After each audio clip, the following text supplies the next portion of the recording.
To share audio, share a tab instead. Okay, so I have to share a tab. All right, that's what I'll do. I'll share a tab, and that's going to be, how about this one? Or that one. Okay. Share tab audio. Okay. All right, now I guess that's working. Oh, yeah, that is working. Okay, cool. All right. Hey, everybody. So I'm getting the stream set up. Let's see who's in the chat. We got Birdie Wooster. What's up, Birdie Wooster? Voila.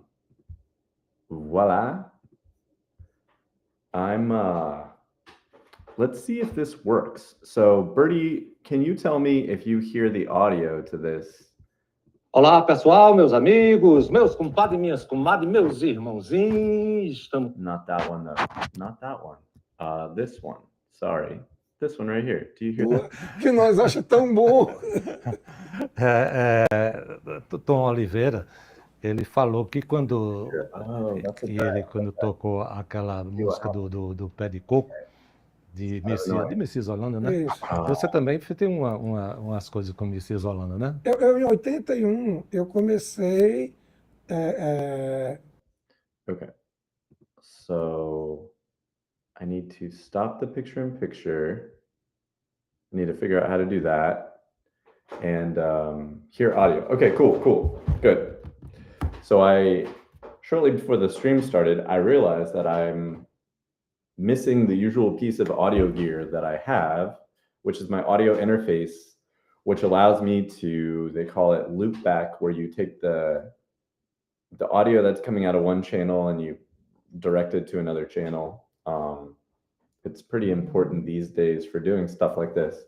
So I'm kind of limited to what I can open in the browser, and then I'm realizing if I'm playing the video, I can't move from that tab. But that's okay. Oh, you know what? Could I do this maybe? Let me see if I can do a right split here, and we'll do right split with that. Okay, now if I go over to here. Oh, that's weird. Okay. There's that scene.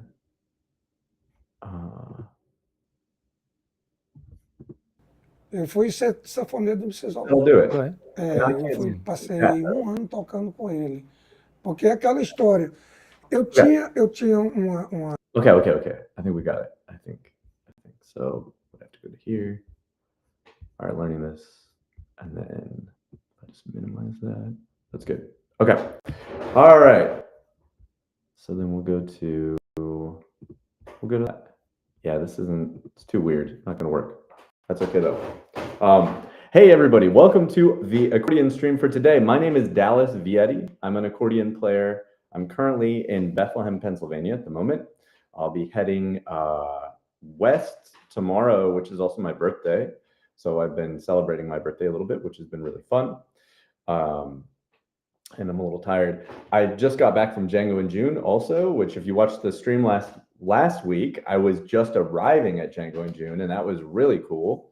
I wish I could have I wish I had felt comfortable, showing everybody, but that's like the kind of thing where, you want to respect people that are at a music camp learning, and like you didn't ask their permission, just would have been a whole thing. So I just stuck with whoever was kind of coming over to me, and then they want to be on the stream, and I got to play with a bunch of people that rolled up on the stream. That was really cool. And today I'm gonna, the topic for today, for my live stream today, is about stories and reflections from the Django in June music camp. I have interviews in there, and I had it in my mind that I was gonna like record these little conversations with people, with students and my colleagues, my friends, and other people who were there, and I didn't do that. The camp is just so engrossing. For the students, I know it is, absolutely. But for the teachers, it's even more so because we can't opt out of anything. If you're a student, you can just not come to a class or come later or whatever. I love doing it. It's a wonderful experience. And I learn a ton by doing it too. But man, it's tiring. It's really tiring. I opted this year to teach an additional class which I'm so happy that I did. It was really important to me to do it, but I started an hour earlier, and I asked the accordion players to start an hour earlier too than they had to, which is tiring for them. But it's great. It was an in-person version of my accordion yoga classes that I'm teaching online that you could sign up for a low $20 a month. Gets you access to one class every week that's live on Zoom with me and the other students that attend. So I think it's the deal of the century. I'm just happy to spread the love. It's where I kind of like metabolize the French techniques that I learned, especially from Jacques Mornay and Nathalie Bouchex, as well as other French teachers like Frédéric Deschamps. I learned a ton from him too. And kind of metabolize that through those ways of moving the bellows, what we're trying to do with music, how we're trying to shape the notes. And I've talked about this on the stream before, but like, I like to kind of joke that like there's like different ways of learning. There's learning by watching somebody do it. There's learning by doing it yourself. There's learning by reading how to do it or something like that. For me, I think teaching something is a way that I've recognized is a way that I learn to do things. So I get a lot out of what I do also, which is wonderful. And on this stream, I like to share my own, progress in music, my own kind of perspective of that stuff, because that's also something that I do. I have a really cool sort of last minute booked gig coming up that I'm very excited about, which is with Tatiana Eva Marie, Tatiana, I just call her Tatiana, who's a wonderful vocalist based out of New York City. And I've worked with her over the years, like close to my entire career in this kind of music. Like, I started by living in Bucks County, playing with my friend's aunt, who's a wonderful flutist. And she wanted to put together a little band to do some extra gigs to make some money, I think to sock away for her kids' college funds or something. And so we started a thing, and that got me into learning Italian and French accordion music, just to learn tunes. Other than that, I was just playing minor blues poorly on my accordion and doing little things, but not very much. But that gave me a reason to start learning tunes. And I found the French musettes that way. I was just trying to find accordion music that I liked. And that was the stuff that I liked. And that also fit her concept for this little event band, a little tiny event band. And that led to me one day saying, hey, I think that there's like a gypsy jazz jam session, this music of Django, this guy. I'd never really paid any attention to Django music at all. And then I went to the Hot Club of Philly. The guy who leads that band put together a jam session down in the neighborhood of Philadelphia called Chestnut Hill, and a place called the Mermaid Inn. I think that's what's called, the Mermaid Inn, or just the Mermaid. Anyway, it's a very cool, too small, but because it's very cool and very popular when it is popular. But anyways, I went there just thinking like, hey, maybe this accompaniment that I hear on the Musette records is the same accompaniment that these Django musicians play. And it basically is, I was correct. And then I got there and I did the jam, and I'd never played any music. I didn't know any of the tunes at all, just the like Honeysuckle Rose, like a couple of the ones that had intersected with my knowledge, whatever I thought jazz was at that point, which has really expanded quite a bit. Because basically my whole adult life and career has been doing jazz primarily through this Django and French thing, and playing this music with Americans, playing it with some Europeans who are living in America. And so it's a constant source of me learning. I'm kind of rambling all about, but it's worthwhile. So I don't even know how I got onto talking about this, to be honest with you. I'm still a little fatigued from all my work, and then celebrating a little bit my birthday last night. But let's see. Yeah, I think other just kind of general reflections about doing Django in June is when I first got there, I was teaching. I didn't think that I was going to be doing that much teaching at all. That's not what we had sort of arranged with the guy who he just said, oh, because he hadn't met me, and I was not confident that I could teach or anything. but he said, hey, why don't you come out? I think we worked out something around, I was just going to teach a little bit. And then I was also going to leave the accordion classes and I thought I was going to do that and then go over to the checkout to learn from the guitarists and violin teachers and stuff, things for me.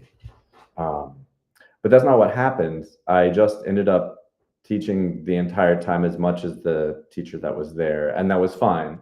And then I got invited back just to, I became the teacher then for the next year and the year after that, and a bunch of years in a row, and then not there and then back. And, because they changed the accordion teacher, they should.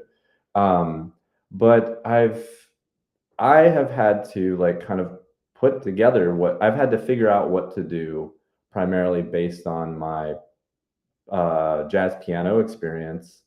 That I sort of learned traditions. There are traditions of learning jazz in this country. It is a lineage that is taught, and there are sort of some main methodologies that are the way, especially jazz piano is taught. There's definitely sort of an orderly thing. But my experience in jazz piano was very did not involve any trad jazz training at all. My teacher didn't like stride or any of that kind of stuff. He didn't have me teach any or learn any of that stuff. Nobody at my college played that stuff. There was no hot jazz or trad jazz or Dixieland or anything sort of stuff. It was all Miles Davis and Herbie Hancock and all that kind of stuff, and Keith Jarrett and big band writing and arranging, lots of arranging stuff. And so this period of jazz around the world, France or the United States, anywhere in the US, was not something that I grew up playing. So, and I wish that I had, in hindsight, I think I really see the value in educating, providing whatever a person's interest is in jazz and swing music and stuff. You need to do that. Whatever era and period and songs and styles, that's what you need to focus on. Definitely do that, because that's why you're doing it. But I think so much more stuff made sense when I started looking at these very simple standards that I didn't know about. I couldn't play. I didn't really think about. I hadn't listened to very much. Like Honeysuckle Rose, say, for example, or After You've Gone, or a lot of these older standards that get played.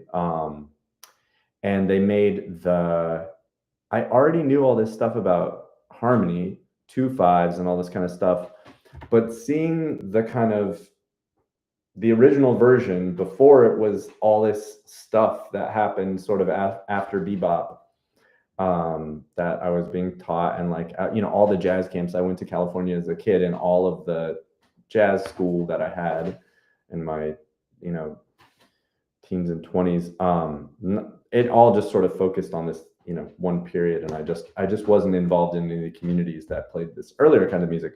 And it makes so much more sense. Hey Ian, how you doing? And hey Bill Murphy from Missouri. Great to have everybody.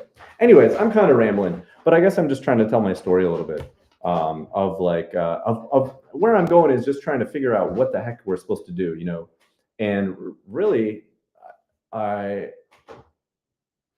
that wasn't already, somebody hadn't done that at Django and June for the accordion world.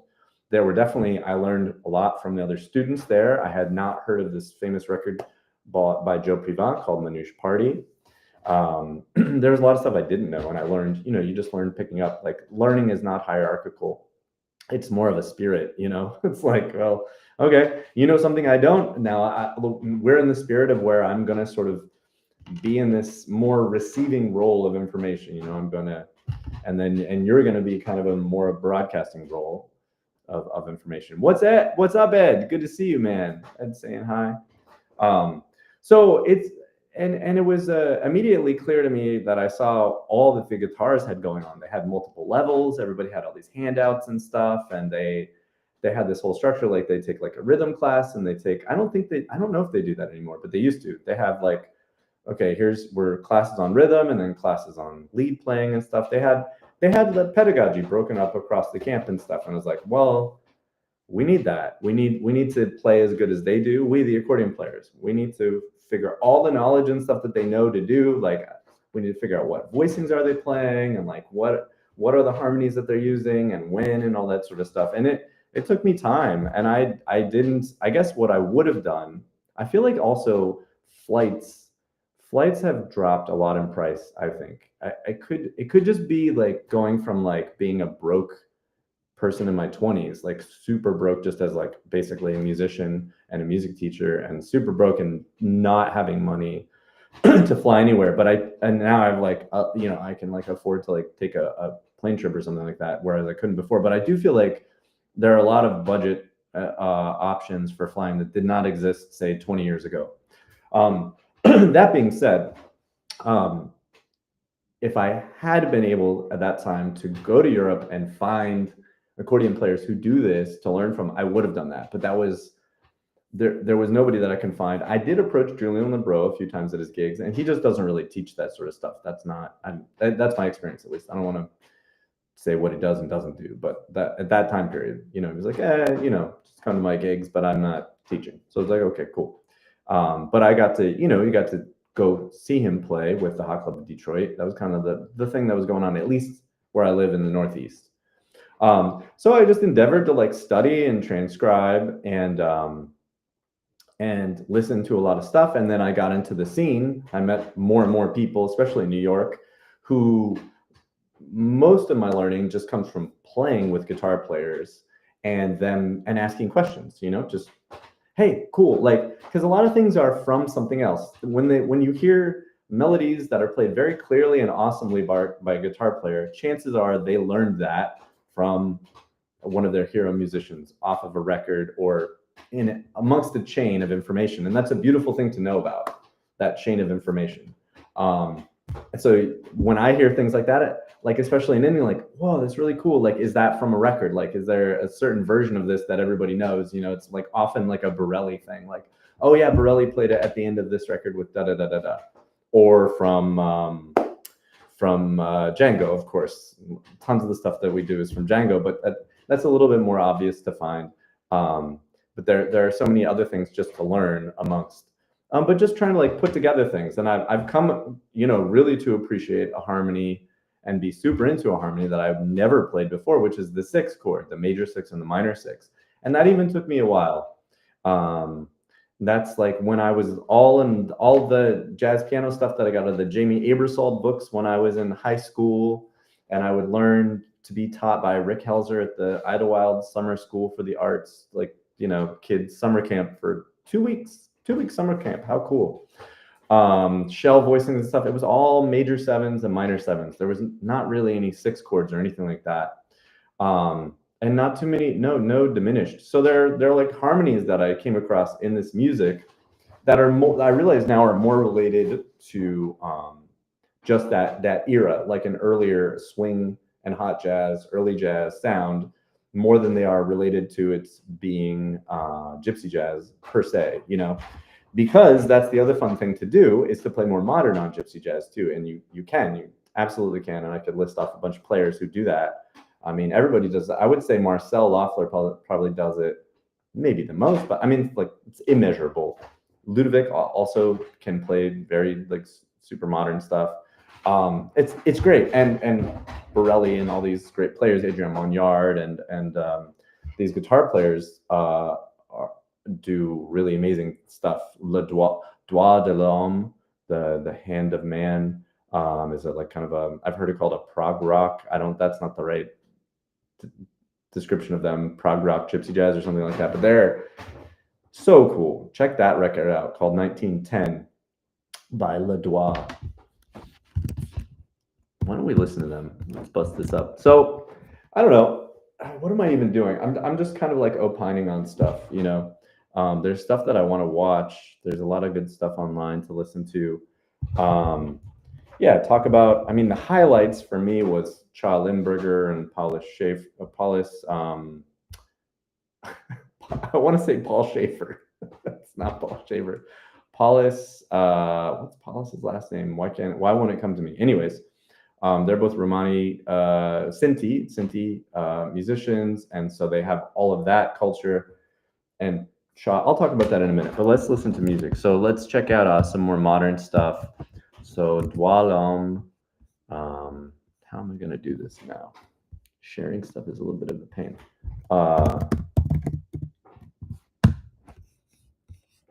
Let me find the video first. Well, no, I'll just share. Okay, I'm going to go to this tab, from that tab. Here we go. Okay, so I need to find a video. I did not prepare this. This is probably amazing. They do a lot of different stuff. Oh, this is recent. Okay. Let's go to their official. They do have a record with an accordion player too. It's very kind of Balkan inspired. And that accordion player's name is Antoine, and he's a really nice guy. And he actually stayed here in this house for a night when he was in the United States, and he was over at Ganati's looking at accordions. Here, let's check this out.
I want to find one that's more Django. Let's see.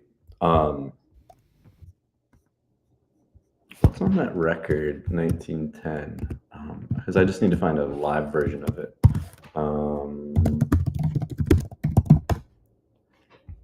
Some really amazing stuff. Oh yeah, Blue Skies. What else is on this? This was a really cool one. They have Indifference, St. James Infirmary. Well, yeah. Okay, let's listen to their minor swing, maybe. I think.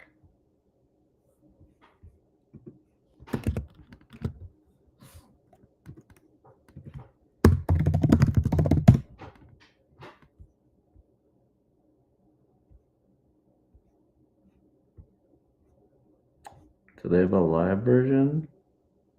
Oh yeah, okay. Let's watch this.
The audio is really poor.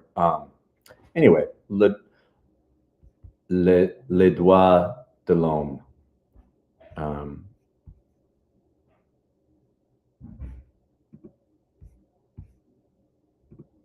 And a musician that I like associate with them sort of is an accordion player is Lionel Suarez, who they actually cover one of his tunes. I think it's called Leo Ole, which is really cool. Dwa covers the tune composed by Lionel Suarez, but Lionel is super phenomenal. Mixes a lot of stuff. The accordion's cool like that. It's I guess all instruments, but you really can like mix a whole bunch of stuff together. Okay. Oh, what else? Paula Schaefer. Paula Schaefer. It is Paula Schaefer. My brain is just going, it can't be Paul Schaefer, but it's the other Paul Schaefer. One time growing up, I was so starved for jazz, and we loved David Letterman. We would, in high school, all I wanted to do, was play jazz piano and stuff. I was trying to go down to Palm Springs to see jazz because that was like the closest sort of metropolitan area. Of course, the jazz is not great down there, but there was advertised this restaurant. It was always like restaurants, like little Italian bistros or something down there, usually during the winter season when there's more tourists. And the Paul Schaefer was listed as a piano player, and I was like, what? Like, is he on break from like David Letterman? Like, what is he gigging down? But we went down there. And guess what? It wasn't the Paul Schaefer from the David Letterman show. And I always wanted to cut that out and send it to David Letterman out of the whatever that was in the weekly, entertainment guide thing or newspaper or whatever. Anyway, so many Paul Schaefers, but only one real Paul Schaefer. Yeah, so Django June Music Camp. So more about the camp. It was fantastic. All the accordion players there this year, and it's always a variety of experiences, people's experience, obviously. Some people are professionals, some people are, have their own bands, playing other people's bands. Some people are brand new to the accordion, sometimes with prior musical experience on another instrument or none. And, I love accommodating and teaching everything that needs to be taught. It's whatever. I prepare a lot so that I'm prepared. But when I start, it's always okay. Let's start with this and let's see how it meets this group of people, and then we'll see where to go next, but so there are plans, but then the next steps, the development always is what is the appropriate next step based on interest and how whatever I'm trying to get people to do is working. It's very experimental. Education is, in my opinion, to get it right. To be right with the students. You cannot just give a lecture, this is not the situation to give a lecture. So, anyways, this year the students, everybody had lots and lots of experience. Many people, they're professionals. And that's cool. Both are cool. Tons of beginners are great, and few beginners or no beginners, and tons of professionals and other people who are very hip and play a lot of jazz already is also great. And so I want to be very clear that I love for everybody, but it is very cool because it's like I was like, wow, like this is that we're all in agreement of the people that had been there before, that this was the average of the level of playing for everybody was the highest it's ever been. And that's great to see because it's a great expression of the growth, of all of us, through these methods. And that's what should be happening, that's what should be happening. And you hear about the huge changes in playing of the guitarists, and especially people who had been at the camp from the very beginning. Hey, Jeannie, thanks so much. I got your text. I was just doing the stream, so I didn't reply, but thank you for saying that. Yeah, so the guitarist we'll talk about at the very beginning, because Andrew said that this is the 21st year, I think, of Django in June. And they'll say that the playing for the American, guitarist is astronomically better than it was, 20 years ago, which is that's a very long time to improve over.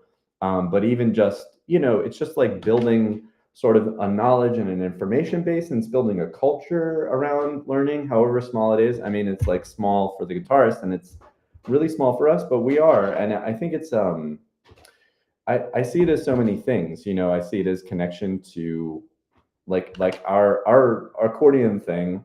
We have a connection, like a knowledge and artistic connection to the guitarists that are there, and so many of them know so much because they're tapped into like this great, you know, much larger group of people, and they have, you know, many more people to copy and that are doing that, you know. So like it's like let's learn from them too, and also they're the main instrument in the music, so like they're the star the majority of the time, and they, you know, they play the rhythm and all that sort of stuff. And then but it's also, I see this Django music as a connection to all other forms of jazz accordion music, especially swing music on the accordion. So for me, especially like my own most recent kind of direction to like really dig into the stradella accompaniment in the style of Frank Morocco, that has really elevated my accompaniment in this music, in Django and Gypsy jazz. Which reminds me that it's been on my, something I've said on the stream is like, should we use the word Gypsy jazz? And I've, you know, it has been a topic of pondering and not so much debate, but, you know, just like, should we, shouldn't we? And Cha Limburger said very plainly spoken and directly, like, the term gypsy, we are invited to use it, and we can call this gypsy jazz so long as the word is said with no malintent, you know, only with good intent. And I know that we all feel that way when we use the word. So there's a marker, there's a marker post for us, one musician's opinion, and I would imagine many others too. But anyway, I found that interesting. So for SEO purposes, it's kind of nice because it's the term that people are already familiar with. Of course, like if it means something hateful, like let's not use it, right? Like, but does it? Is a big question. So, anyways, Nomad Farmer, I just saw your comment about being super broke into your 40s. Yeah. Sign up for my $20 a month recurring membership thing. Anyways, let's see. Oh yeah. So talking about just the connection of accordion, like the Gypsy jazz Django music is one expression of jazz accordion, but playing these tunes, you can play more of a 40s sound. You can sound like Ernie Felice or Art Van Dam or Frank Morocco, or, you know, or whoever, throughout the different kind of genres and tunes. You know, it opens us up to so much more than, or in addition to, not more than, but in addition to Django music. So it's really cool, and it's really cool that it is a thing. It's a scene which groups us together to do that. You know, and everybody's playing. Everyone that's there, you know, I hear all these other tunes coming out of their accordions. Also, you know, everyone knows all these other jazz tunes or not jazz tunes. So that's really cool. Let's see. Yeah, the students were fantastic. Everybody had such a great, I mean, it's always that way. Just the level, the people who happened to show up here created such a higher level, and we're all getting better. All of us, me, them, everybody I saw just sounded way better than the last time I heard them, which has been a couple of years at the camp since I've seen a lot of these people in person. But that was really cool. Cha Limburger was there, Paula Schaefer that were there. They're both unbelievable. They had a bass player with them. That was awesome. Let me see if I could find the video from that concert online. One moment, please. Django in June 2025 concert. Let's see what happens when I search that. See if it'll come up. I'm wanting to search.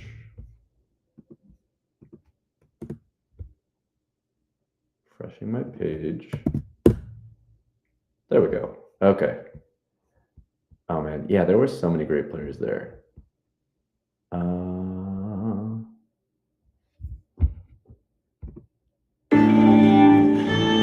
Okay. Yeah, so here's Chaw's first tune, which is Louisiana Fairy Tale.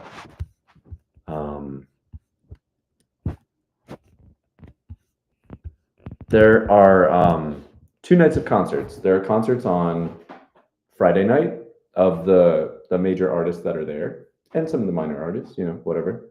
So it's 2 sets on Friday night and then on Saturday, and those take place not on the college campus, but in the little downtown area of Northampton, at this beautiful theater there. It's like one of those, you know, golden age, turn of the century theaters. Let's see. Oh yeah, I want to get that one. So let's watch perform.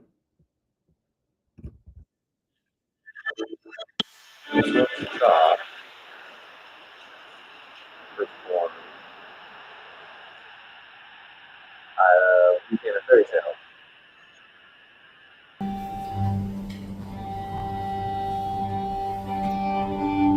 So that's on the left. Is Basso, I think. The bass player is amazing. Hollis Schaefer on the lead guitar right there.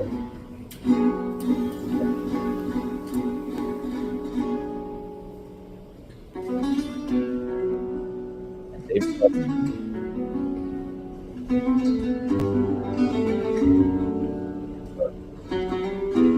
forgot about this.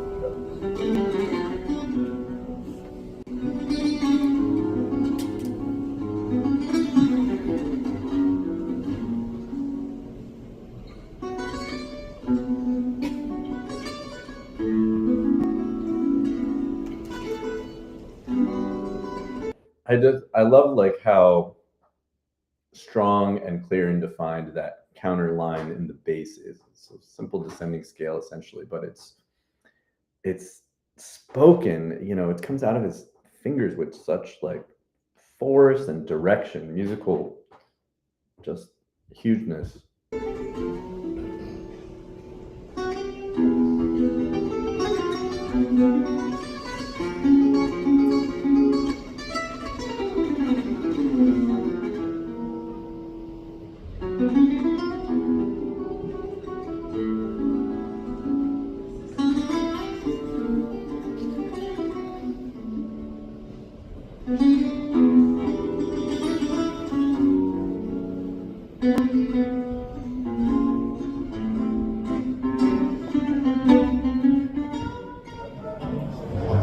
And I didn't expect that.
the moon is listening to the nightingale, and while we're at the breeze, no one on the sea, like a Gypsy on a hurricane. Wind is softly singing through the willow, as hand in hand we stroll along the trail, and love is at its height, it's happiness tonight, like a Gypsy on a fairy tale. Is it real? It's fascination. Your arms holding me fast. Are we on a plantation? Yes, it's a plantation. It's definitely heaven and love. Keep breathing with your head on my shoulder. Don't wait till it's time to obey. The world is at our feet. The nature has come.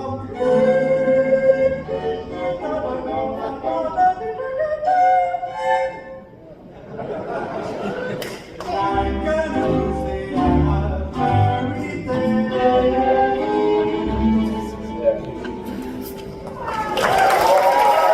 Okay, so that definitely refreshes my memory. I hope you guys corrected me. Thank you, Dominique. Thank you, Dominique Potts, for correcting me. I'm a little zoned out. Yeah, but I remember the Louisiana fairy tale, and then my brain was just like, that's the melody. They are kind of similar melodies. The way they kind of work up. Anyways, but what a neat little medley there. With I'm not sure what that, does anybody know? I don't know. Dominique, do you know what the melody was that Paulus played as an introduction? That was so beautiful. I don't recognize it. I don't know if it was just, to me, it sounded like it's a tune more so than he's just like running through some sort of chord progression things or like licks or something.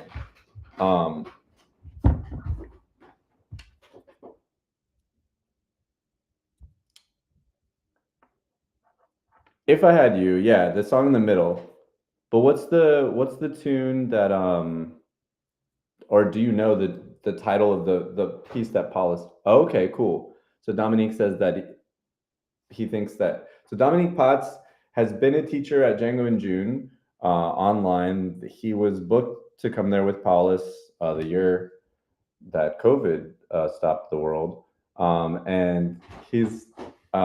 I was actually sending a message to him because I thought of him because I think of him with Paulus, and we've watched Dominique. We've watched your videos online here before, but he might be able to come on. Dominique might be able to come on and be a guest here on the show and can talk about it. That'd be really fun.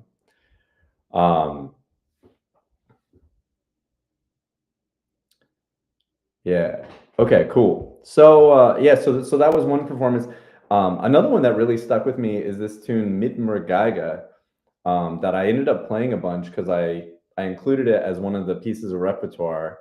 It's a tier 2 song, and we covered it. I like started learning it live on the stream a month or so ago, a couple months ago maybe, and to hear Cha, to learn it like off of the videos and stuff, and to see Fappy perform it and Cha perform it and stuff, and then there's an orientation. The way the camp works is you arrive on Tuesday afternoon, and you get checked into your room, and then in the evening, like after dinner, like 7:30, I think, you go into an auditorium, and Andrew Lawrence, the guy who organizes the camp, tells you the basic things about camp.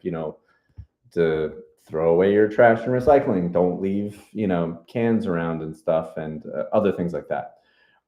But he intersperses that with performances by the artists and staff and teachers that are there. And this year, Jack, who helps organize things, who's a friend of mine, told me that they're now trying to make sure that everybody gets a chance to go up there and perform. But Cha played the song first there, and the bass player did the most incredible bass note selections. Like not often, but especially in the melody, the bass player with Cha, Vaso, I think is his name. I should check that. But It's not Vasa. No, what is his name? Hang on, I got to get his name right. That's just. Hang on, I'm gonna find it. But these super cool bass notes that were not the roots of the chords by any means, and performed bowed, which we don't see very much, and that was super cool. And he was just like so strong with it.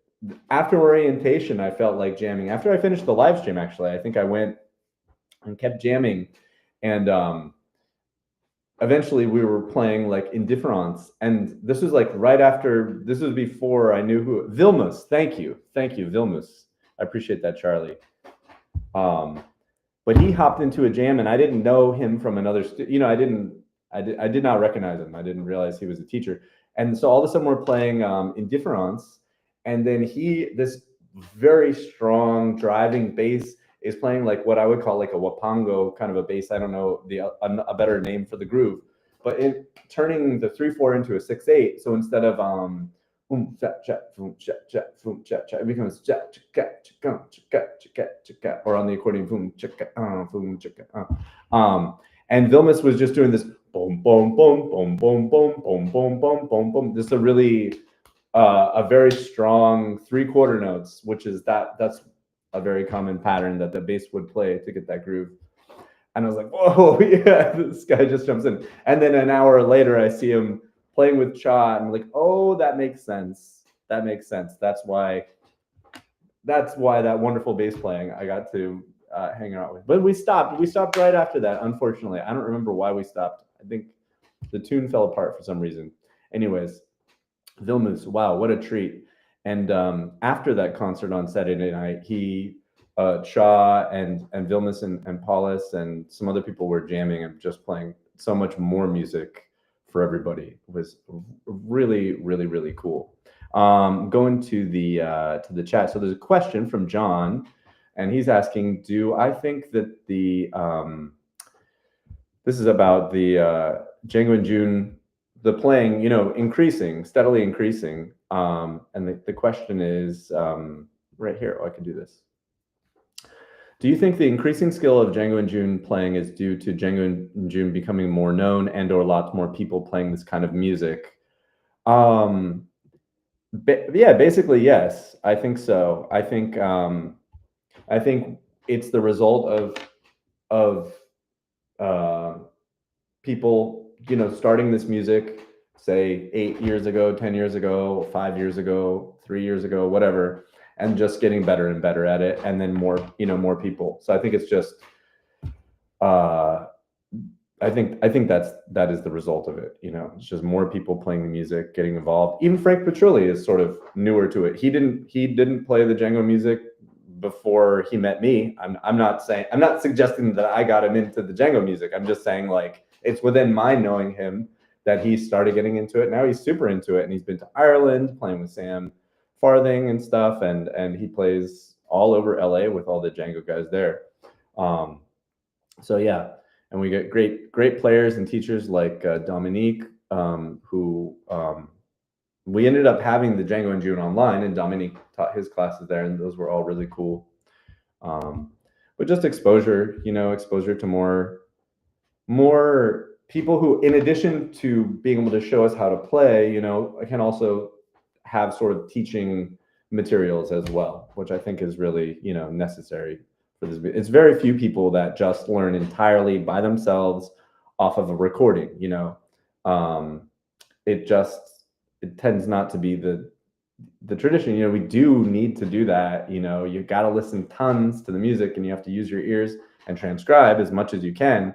But also you want to go and be around people who can, explain what they're doing and explain how they are doing it and how they're thinking, and help you understand that, and explain what to practice, and they're also thereby what not to practice, but especially what to practice to be able to do all that stuff. Yeah. So let's see other things. Oh, I was going to talk about this tune Mit Mergeiga, which is like, now it's just stuck in my head. It's so cool. It's a really neat tune. Apparently it's written by Fappy Lafertin and Bambula. Is that right? I should check this out. Hang on. I don't want to. No.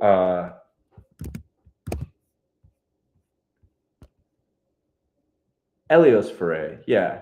Is his nickname Mambula? I don't know. Anyway, might be. But Elios, one of the second generation of Ferres, after Matalo and Saran and Barrow. Anyway, that was so cool to hear them play it there and then teach it through the camp. Like I played it at one of the facilitated jam sessions that I did, and then we worked on it. I think maybe the first day of camp. That was cool. Oh yeah. Because with the lower group, I worked on Dark Eyes, and with the upper group, I worked on Mitmer Geiga, and that tune is really neat. It's so catchy. You know, it's a great tune because that's like the quality of a great melody, right? Is that it is catchy. And the harmonies are totally recognizable and at the same time very surprising. And it's really exciting that way. It does this thing on the bridge where it modulates. So it modulates to the relative major on the bridge, which is very common. The song's in the key of A minor. The way it's performed, the way the chart that although I think when Cha sings it, they modulate to a different key for his voice to fit better. But the tune is in the key of A minor. Then on the bridge, it goes to C major, and then it goes to E flat major, and then it makes you feel like it's going to go back. Like it makes you feel like it's going to go back to its home key of the one, but the key that you're feeling like it's taking you to is C minor. And then so when you go back to the first theme again, and it's A minor, but you've been led up this harmonic thing, so you really like you're just totally in the world of E flat major and C minor, and you really like that's just what you expect to hear. And then it's A minor. It's so surprising, and it's just in the tune. It's just like all you have to do is play the tune properly. You know what I mean? Don't mess it up. And it just does that, and it's so neat. It is so neat and surprising, and I think something that's sort of makes it a great tune. I think it's really that. And then Cha explained, he translated, he paraphrased and sort of condensed, but he translated the lyrics, which is like a funny story about a guy who's just like kind of, I guess, like sort of can't get his life together. You know, he can't catch a break, and maybe he's an alcoholic. And somebody else I knew also had translated the lyrics and told me another funny lyric that he had to sell his sock or something like that. It's one of the translations, which is like a, you know, kind of a Charlie Brown, like, you know, all the bad things. Guy can't catch a break story, which was really fun to hear about the translation of that tune. But let's listen to that. I wonder if I can find Cha's performance here. Let's see if I go over here. Let me go to, let's see what tab, this tab. See if we can find that again. Let's see.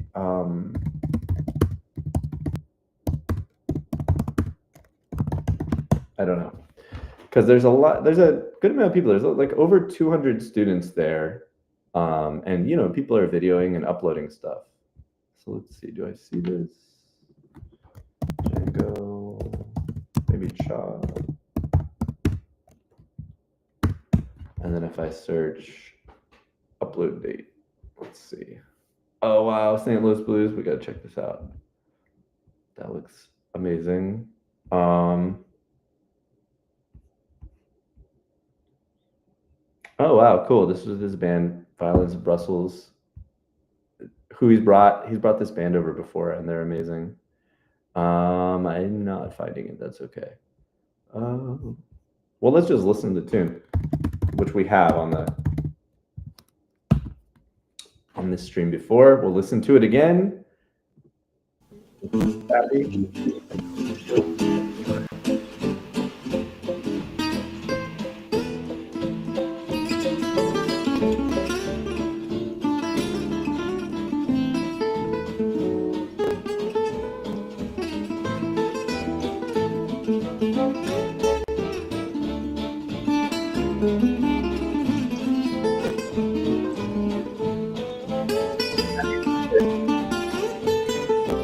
So it goes to the key of C major, and then it's going to go to the key of E flat major.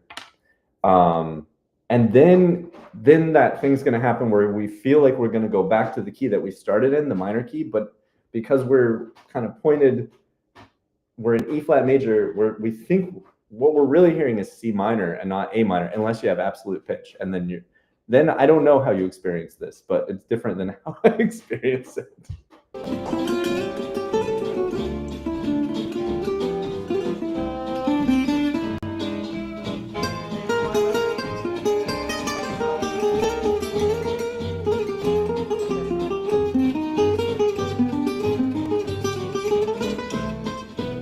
There we are. That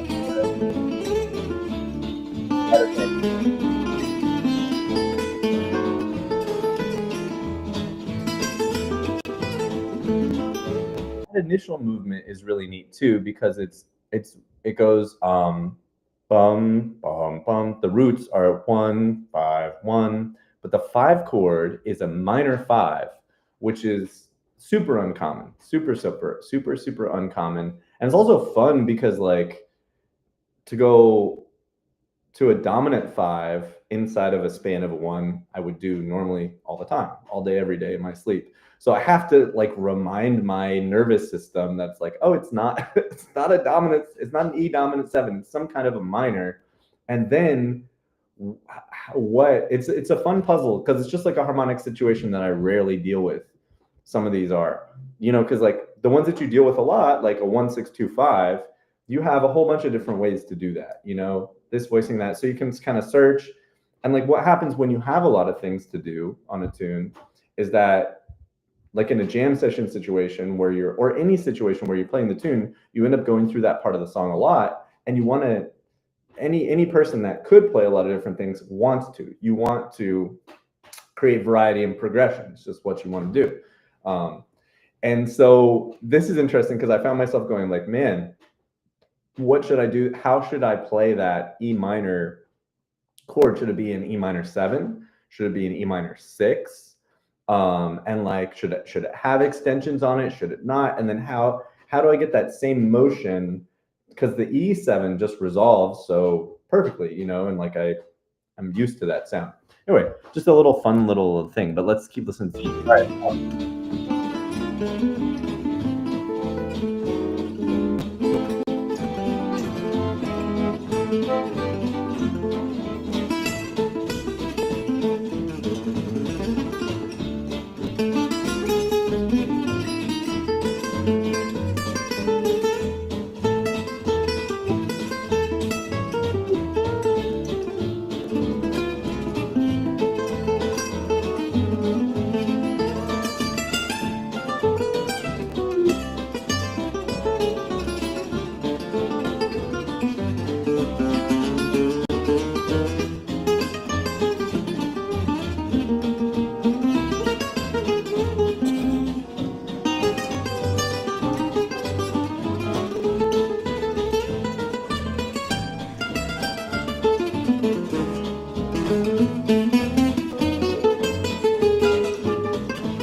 Fantastic. Super fantastic. So that rhythm guitar player is the rhythm guitar player that Cha brought over for he and Paulus. They brought over a full band. Yeah, that was really fun. All right, let's kind of go back into here. All right, we've got a spam bot comment. But yeah, okay. So what else about Django in June? So the ways the days are set up is you have a morning class with your instrument teacher. The guitarists have so many teachers to choose from. So you self-select into the correct level. They have 4 levels. Level 4 is like a good professional, a pretty badass working professional who wants to learn at that level. And 3 is, I don't know, up to that point, I guess. 2 is kind of, you can get going, but and you're not a beginner, but maybe you're not into advanced stuff. And then 1 is beginners, and maybe there's even a level below that if you don't even know how to play guitar. So they get to choose not only what level that they want to learn at. There's often many teachers at that level. So even if you're a level 2 guitar, you could pick this teacher or that teacher or this teacher, that teacher, which is so cool. And it's, that's ideal. I wish we had that for the accordion camp. It's like, do you want to learn from me? Do you want to learn from Dominique? Do you want to learn from Frank? Do you want to, whose rhythm class do you want to come to? And then I think what they do is, sometimes people stick with one. They're like, this is my person. I really, but often you're like, I want to see how this other person approaches it, and that's so cool too. We were able to have 2 accordion teachers this year, me and Frank Petrilli. And Frank is just sounding so good. He's playing a ton.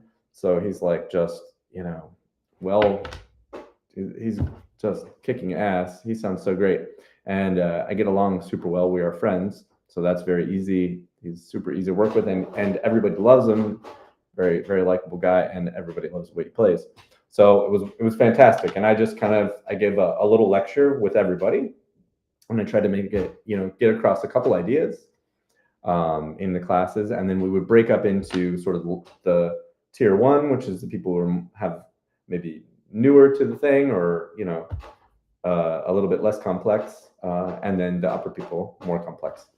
And I would take half, and Frank would take half, and we just tried to make sure that we're always alternating, so everybody gets lots of experience with both of us. And then I divided the classes up into, the morning class was always about accompaniment of the song that I chose for us for that day, and the afternoon class was all about melody. And that's the way I organized that handbook that I put together, which is really cool. And I'm going to put that up probably tomorrow. Sounds like something I'll do at the airport. Or on the bus or something like that. But I'll put that up online for anybody that is a subscriber to my $20 or more. If you pay more, you get a lesson or 2 with it. But to that membership, so you can, anybody that's interested in this handbook, which I'm pretty proud of. Here's the crazy thing though. I ended up like referring to it almost never. And a lot of that is because of, I wanted to have all that stuff as reference and as things I could direct people to look at for after the camp. And during the camp, if I needed to, like, okay, if I needed an example, like, okay, this requires a visual example, to get this across. And I would already have it in the book, so I could just say, okay, open up your handbook to go to page 50 or whatever. That reminds me, I got to fix the page numbers, because the version that I actually printed, I didn't realize, but I have no page numbers. So actually, before I give out the PDF to subscribers, I got to add the page numbers and reprint it, re-export it. Anyway, but I having taught this camp a lot, I have improved a lot, I think, as the teacher of this camp. 1, because I just know so much more, and every year I have a lot more experience as a jazz accordion player, gigging and teaching and all that sort of stuff, and just practicing a lot. But also it's a hard job. It's a really hard job to teach a group of jazz, a group of anybody, but especially at different levels. So it's not like, because it's just me or me and Frank, we have to like accommodate a large span of knowledge gap, and it would be helpful for all of us, I think, if there were some sort of co-created sort of like a skill level thing. Like ATG tries to have something like that for people who are learning the accordion, for just like, can you Level 1, you have to be able to play a C major scale in quarter notes in your right hand with an accompaniment, and you need to be able to play like this song, and they call it the syllabus. And so it helps accordion teachers, focus on some of these skills and songs, graded literature for learning songs that represent, a competency. And then that's something that I want to do more with my students too. Then you can play, you can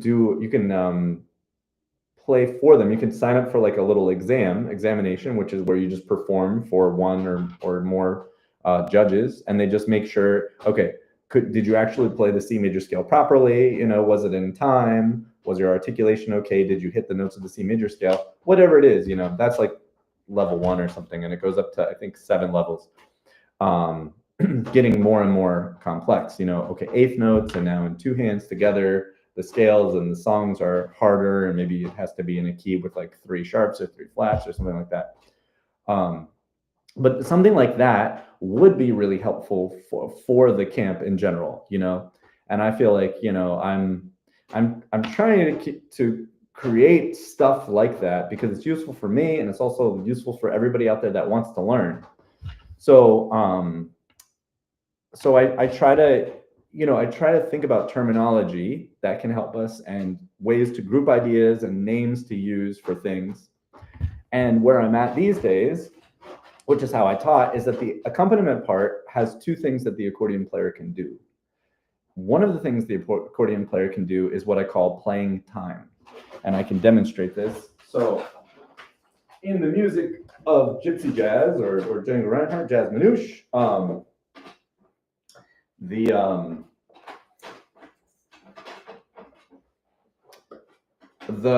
the main groove of playing time is what we call le pomp, which is the rhythm guitar, vroom chick vroom chick vroom chick vroom chick vroom chick. It's that swing. It's just 4 quarter notes, but it swings, and you swing over it. And of course, there's all additional stuff that they do, but that's essentially it. And so if we're accompanying, so we need to play time, and time is a repetitive thing.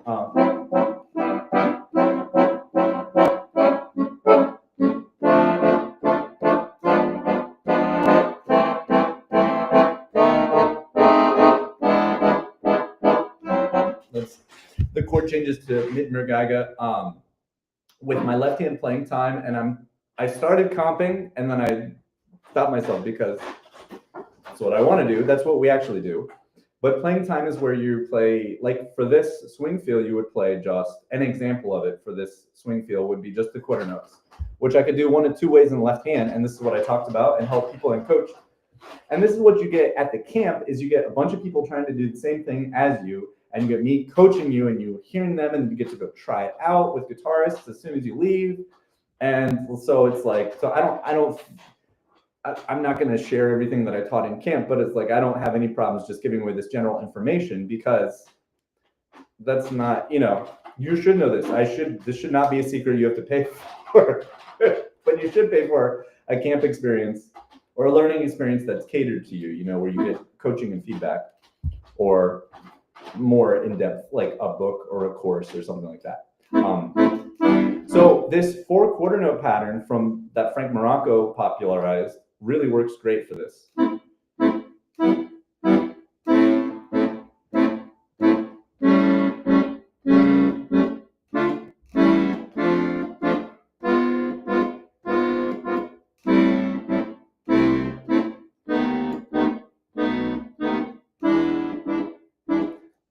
So that's kind of the basis of it. This idea of playing time in another genre, like that, like Frank Morocco uses that for jazz standards.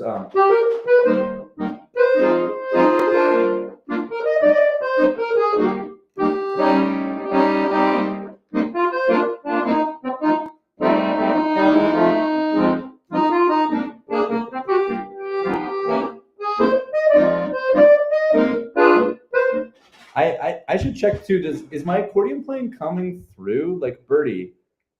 Because I'm just going straight into the computer microphone here. I don't have Anyway, I just want to make sure that it's not like, you know, on Zoom, how they have it so it's noise cancellation. Sounds good. Okay, cool. All right, so that's one. And then the other one that I talked about was just umpa in the left hand. So umpa works well, not for everything, but for some things. And I suppose you could make it work. That's just like my aesthetic opinion. As long as you swing on top of it, but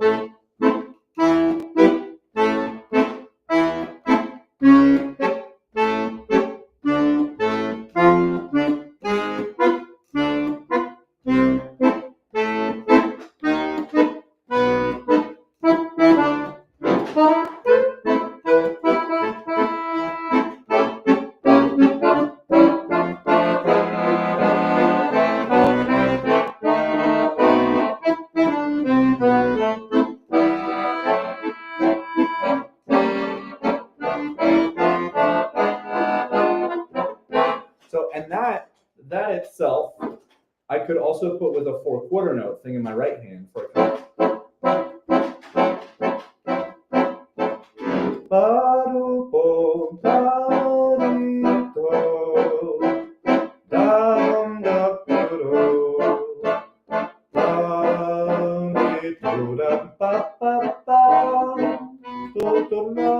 Sort of like that. And those are examples of playing time, which is very important to distinguish playing time, or for me, it feels really smart and helpful to distinguish that job from another job that we do a lot more, especially if we're playing with guitar players, which is comping. And that's an American jazz word. One of the first things I learned about jazz on the piano when I started is comping. And comping is where you're playing chords, but they're not repetitive like that. They're not so repetitive. You can get into some repetitive sort of things, like a minor swing.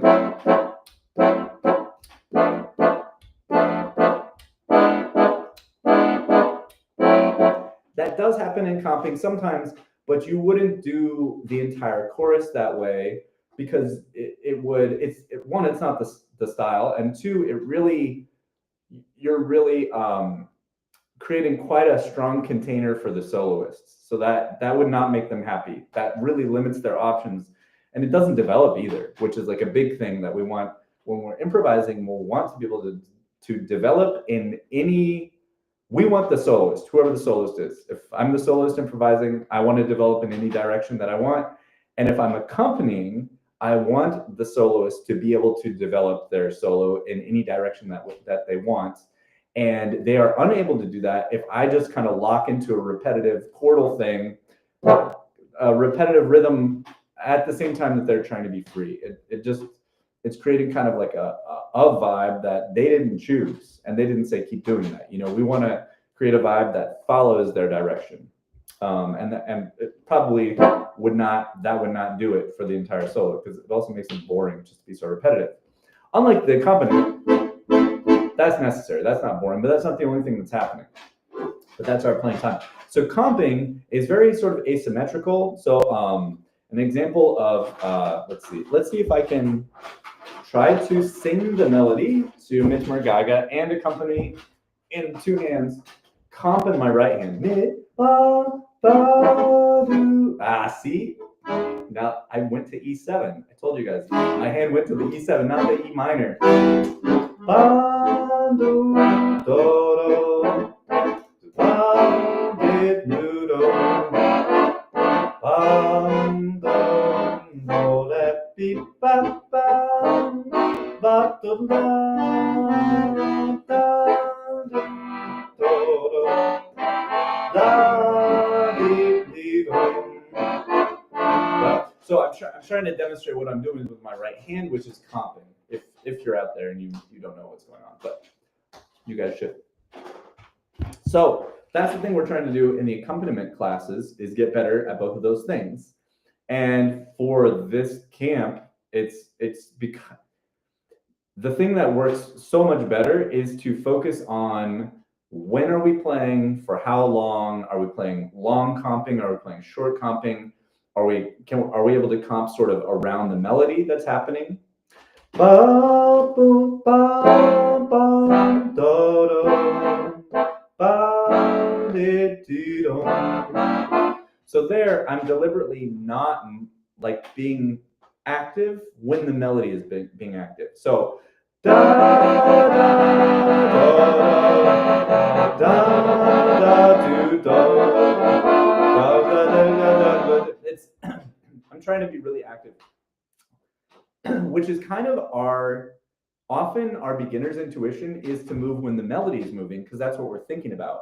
So usually when I, shine a spotlight on this, be like, okay, now in addition to having to play good sounding chords that are moving quickly, right, and not mess those up, play the right chord at the right time, which in jazz is a feat all of its own. It takes a lot of practice just to do that, but it is so gratifying and awesome when you do get those skills. Just not to discourage anybody, but then I say, in addition to that, you have to now be sort of alive and aware with when you're going to play those chords, and you need to react. And the ability to react quickly. I'm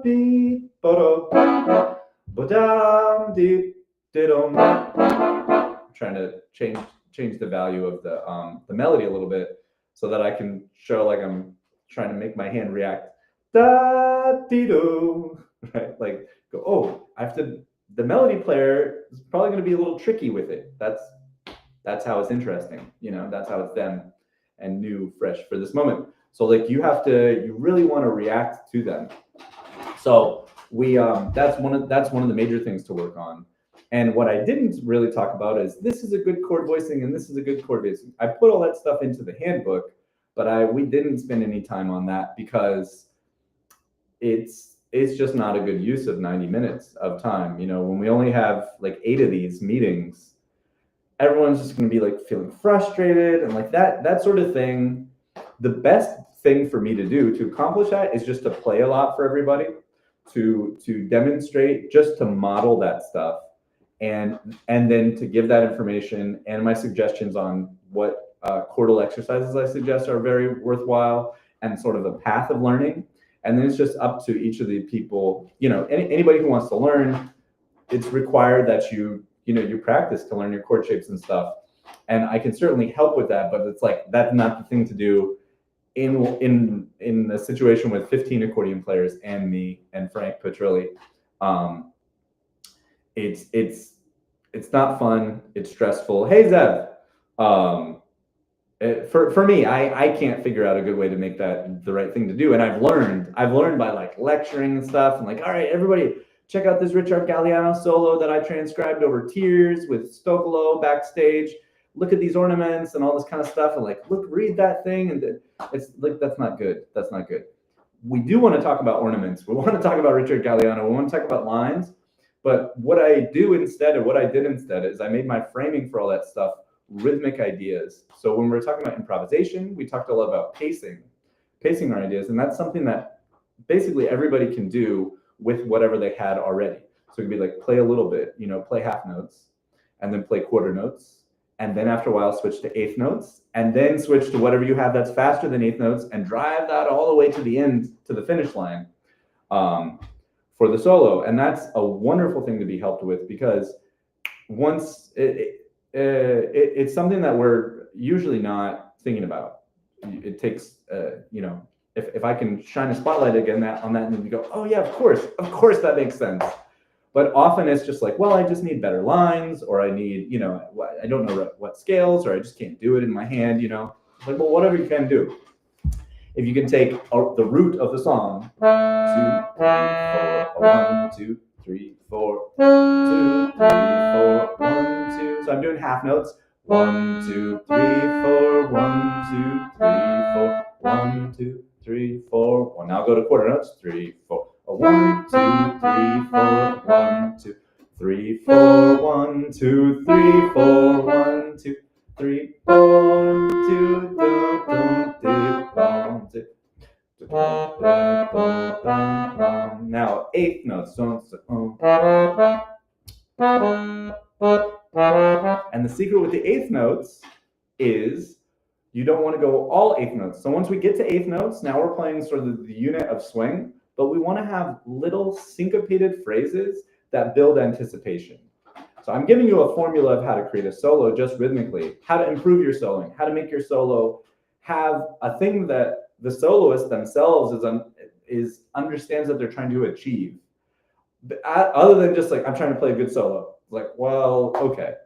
And for me, this is a wonderful thing because the concept is very easy to understand. You know, everybody can do that. Everybody can sing it. And that's what we did too. We sang it. Just ba, da, dum, rest. Rest. Da, dum, dee. If you could sing the roots, that's great. Da, right? And then quarters. Da, da, dee, da, dum. Da, da, dum, da, dum. Dee, dee, do, da, dum, dum, da, do, dum. Then the eighth notes. Da, da, da, boom. Let me get back to the accordion because I'm not good. My intonation not so good. So little fragments of ideas to build on. So like a little one,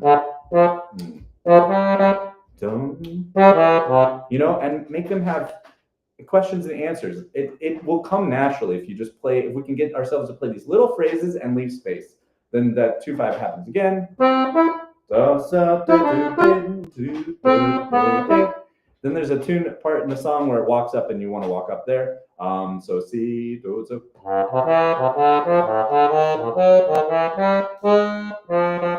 Still, so you got to kind of be a little busier there, or else the tune doesn't happen. But still, small fragments to the 2/5/1.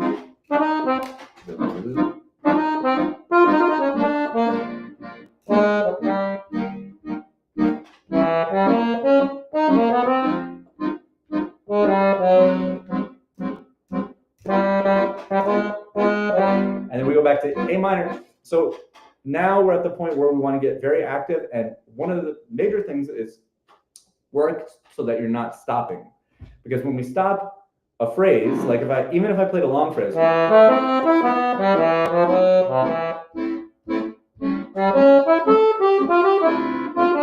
right? That there was little phrase fragments in there where it paused. They're wonderful phrases, but they're doing us a disservice of increasing the energy. And that's what we're trying to do. We're trying to build and build and build. So instead, the thing that I actually received a wonderful email like feedback from a few people so far, but somebody mentioned this specifically and mentioned me like yelling at them over because I did this in a couple of facilitated jams with other instruments, and that worked great. They loved that. So you just don't want to stop. And the idea is that you're going to play good logical ideas that are very musical and that are phrased wonderfully. But the mechanical thing to kind of add to it for practice is just keep your hand moving.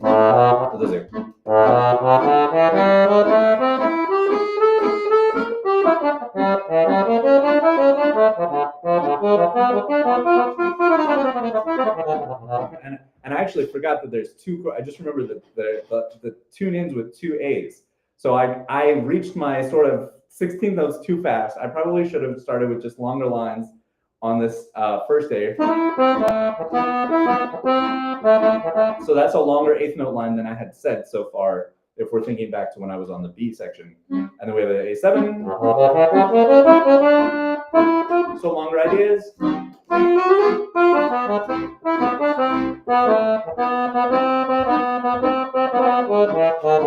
Now I'm going to try to not stop.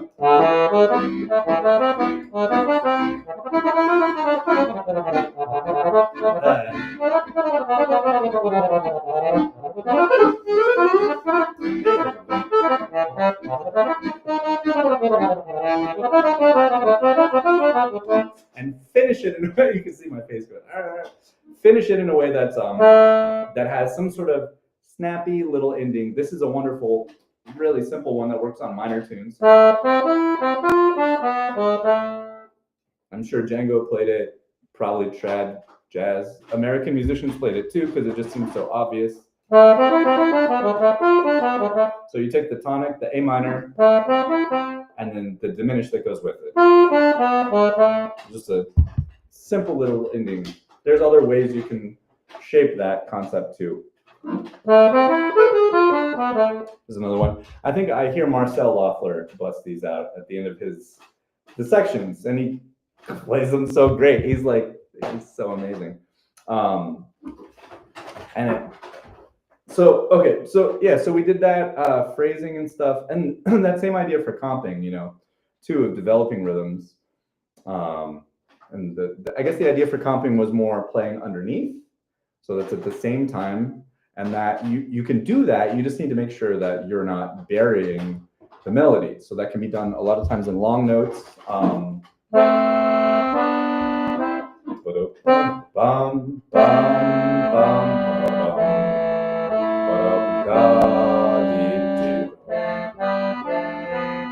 Right, it's a little too low for me to sing.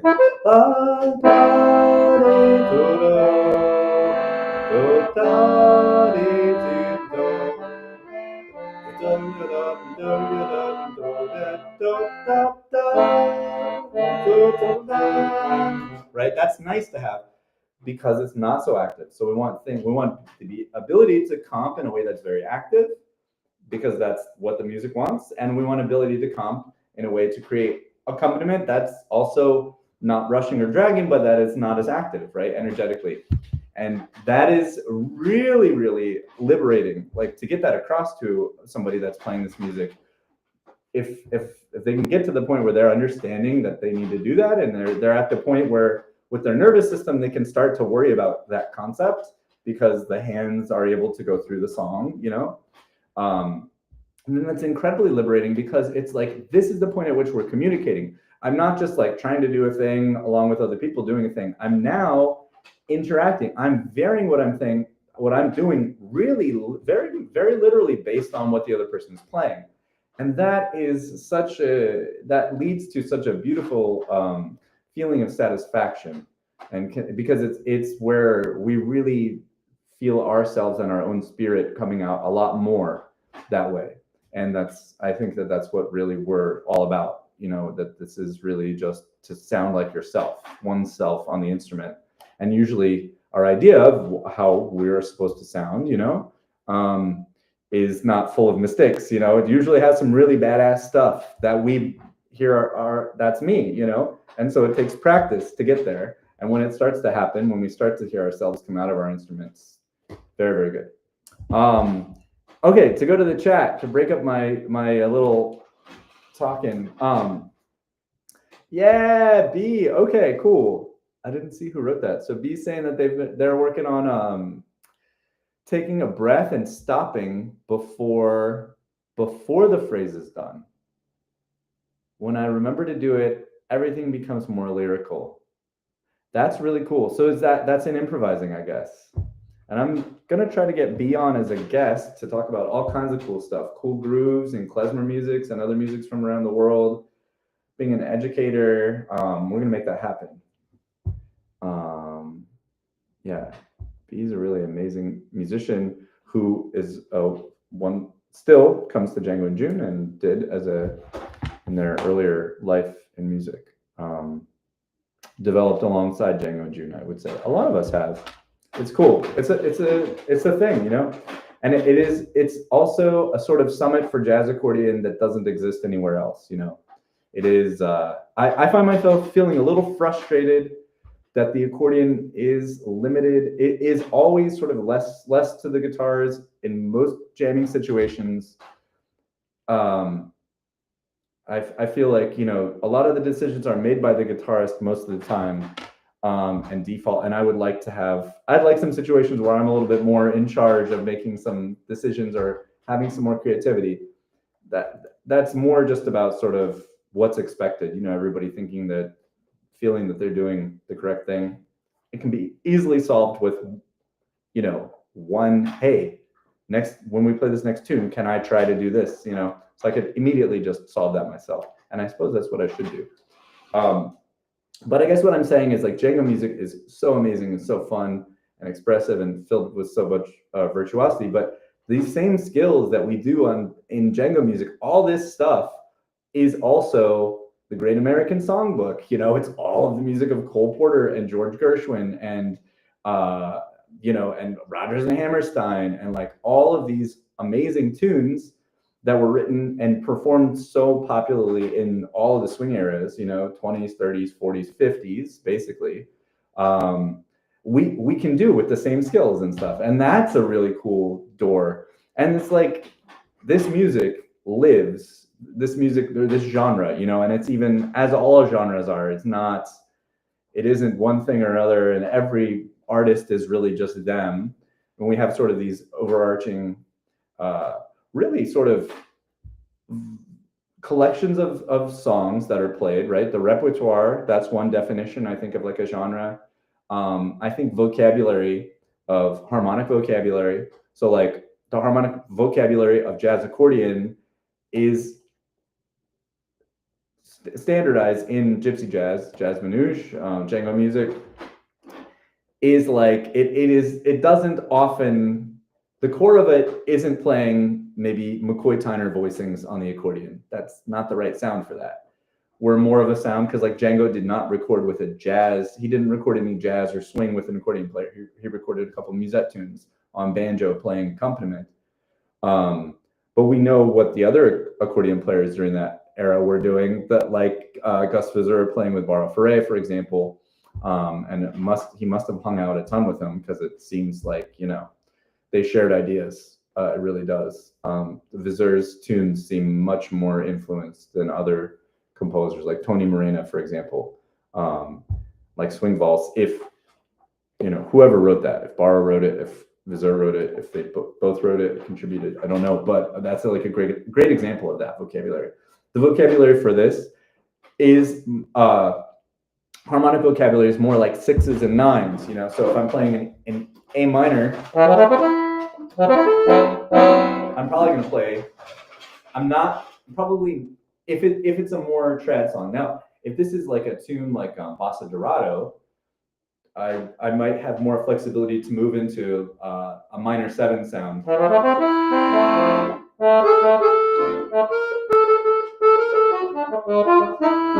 So I also might play minor 9 like that. Would sound great. And so with that, we can kind of go back and forth. But on the more trad songs or traditional kind of vibe, even though Mitmergaiga is not from Django's era, many decades ago, it's much newer. It still has that sound where you're going to play 6s and 9s, and like this.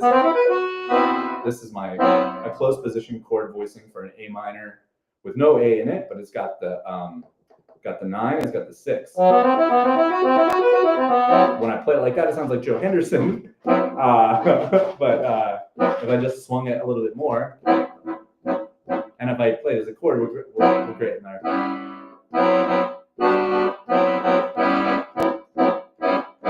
Or I can open up more.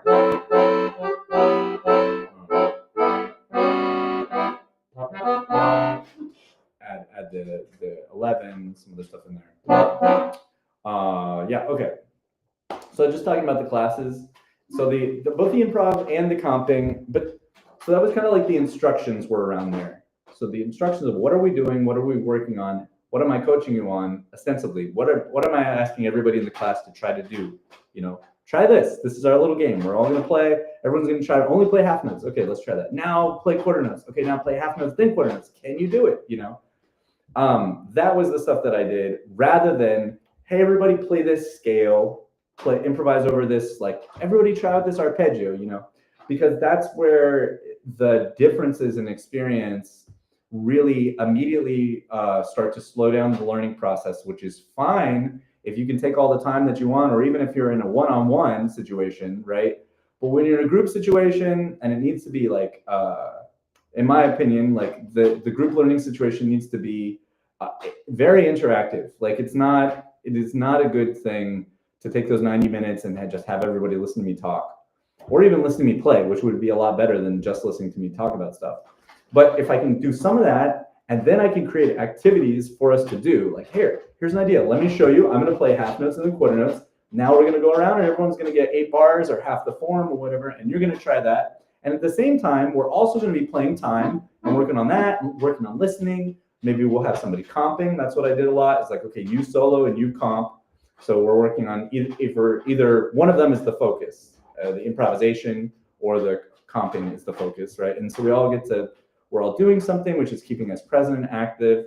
And then my suggestions can be about that. And also maybe I might suggest a thing specifically for a person, you know, oh, here, try this lick, or try these phrases or something like that. or they can ask me, or I will demonstrate. I'll just play, you know, I'll play the ideas, but play my vocabulary, and that's now I'm modeling. So that's really how I'm trying to get that sort of stuff out. So in the chords that I'm playing, so they hear, you know, oh, and they can see my hands, maybe, oh, okay, like look how great Frank Petrilli's chords with these big shapes, and Dallas is doing those too, and I want to learn those. Okay, cool, you know. And I have some stuff about, I think I've dropped 2 stuff in there. I gotta check again. Maybe I don't. But anyway, you know, it's like that's the best, rather than me trying to tell everybody, hey, like learn all this stuff, you know. And also, like, what are you gonna do? Start practicing it there for an hour and a half and then just begin your process? It's not good. So I'm very, very comfortable and confident with like getting to an idea that take home the info, watch me do it, ask me all the questions you want. But the things that we're going to be trying to do together, the content of our collective learning is interactive and based on rhythmic stuff to use whatever you have. So if you have 3 different scales you could play over an A minor chord, cool. You do that, just phrase it so you have short phrases out of those 3 scales and pick the coolest things. You know, each person can apply it to what they have. If you can only do the roots to the chord, cool. What I'm suggesting will absolutely work on roots. And as soon as you have more than a root for the chord, this will also apply to that too. It helps shape. So I'm happy that I arrived at that sort of framing for all of the work, you know, and I'll probably keep doing it like, you know, like this, unless I get an even better idea, and let the ideas sort of develop. Yeah, I had sent out an email a couple weeks before, or maybe a month, I don't know, maybe a month or so before I got all the email addresses from Andrew, the guy who organizes it, the creator of Django and June, steward. And I just, you know, asked, what are the specific things? Are there specific things? And there were. Campers had specific questions around playing, which is great, because those were people that were doing it, you know, and had these like specific problems, which is why it's great to go to the jam sessions and stuff like that. Yeah. Okay. So let's see. So and then I feel like I grew. You know, I feel like it was a lot more playing than I have been doing because my life has been interrupted. I've been out in California in a remote town and not playing any of this music while I'm out there. I am practicing, but you just get pushed so much more when you're actually playing with other musicians. So those are large periods of growth. And this was great to go from like where I'm not playing very often with people. I do have gigs lined up here and there, but just to go into that was great. I feel like it worked. It was great to play with Frank Petrilli. Here was a really cool thing. Like I haven't played with Frank in a while. I've seen him, but we just haven't played. Like I've met up with him. He's lent me accordions, you know, that sort of thing. And we've had dinner and hung out in LA, but I have not played music with him. And his playing has changed a lot since the last time I played with him, which is a while ago, I think. And he sounds amazing, like so good. And his swing feel is just incredible. So to play duo with him, some tunes, and to really, like, one of the things that was really brought to my attention is his comping style. I thought that I was basically doing what he was doing, but I'm not. So it's like, if I'm going to comp on, say, exactly like you. If I'm going to accompany 2 accordions where the other accordion player is just taking an improvised melody or an improvised solo, then that's the way Frank and I play, and I suggest most people play like this unless you're super good and you can make it work, but it's hard not to, is the person who's playing the melody doesn't play accompaniments for themselves. You know, they can comp, right, for themselves, but like it's not good if 2 accordion players are both playing their left hands. That's just a big mess in so many ways. And it's so much more fun to divide the roles, you know, to say like, okay, I'm going to play the melody and you're going to play accompaniment for me. While I'm improvising, you're going to play accompaniment. And then when you're improvising, I'm going to play accompaniment. And that's how it's going to go. And I think that's a much better way for 2 accordion players to play this kind of music together, because it gives everybody much more freedom. And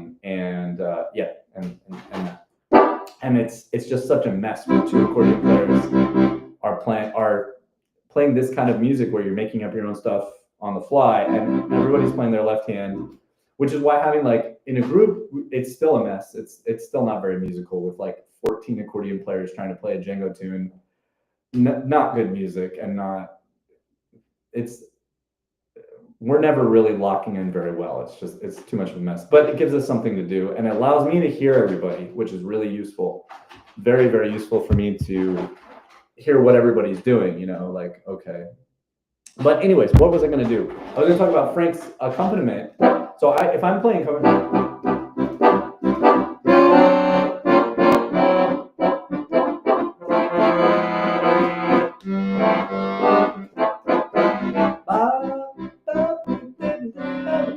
I'm trying to sing that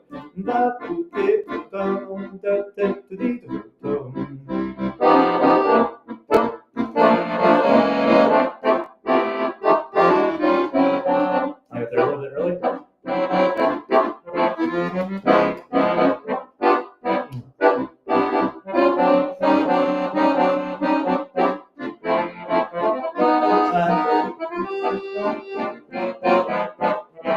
Trying to do a lot of stuff there, as though there was a very active, melody or solo going on or whatever. And whatever I'm playing, really, I absolutely would not play the same way when I'm actually playing with somebody, because in that case, my where and when I'm playing is absolutely related to the way they're phrasing, where they're being active. Maybe like the better the player, the less room there is for you to do anything, and it's in so many ways, it's more challenging to play with a better player, not even aside from the intimidation feeling, which I think a lot of us have. It's just the ego and all that sort of stuff. But also because they're leaving less space. So it becomes like you have smaller moments and fewer moments a lot of times to kind of interject, because like kind of the better the player, the more they're covering lots of ground, playing substitutions, stuff like that. A good guitar player is going to be comping for themselves as well.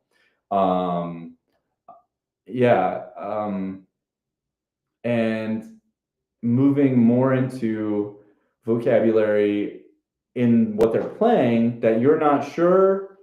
They're going against the chords, and maybe sometimes it's hard to like anticipate where they're going next, or to maybe even just to understand, to hear what they're doing. So then the solution to that is don't play this if you can, if you're not crucial to the thing being held, like me is comping. So I end up laying out a ton.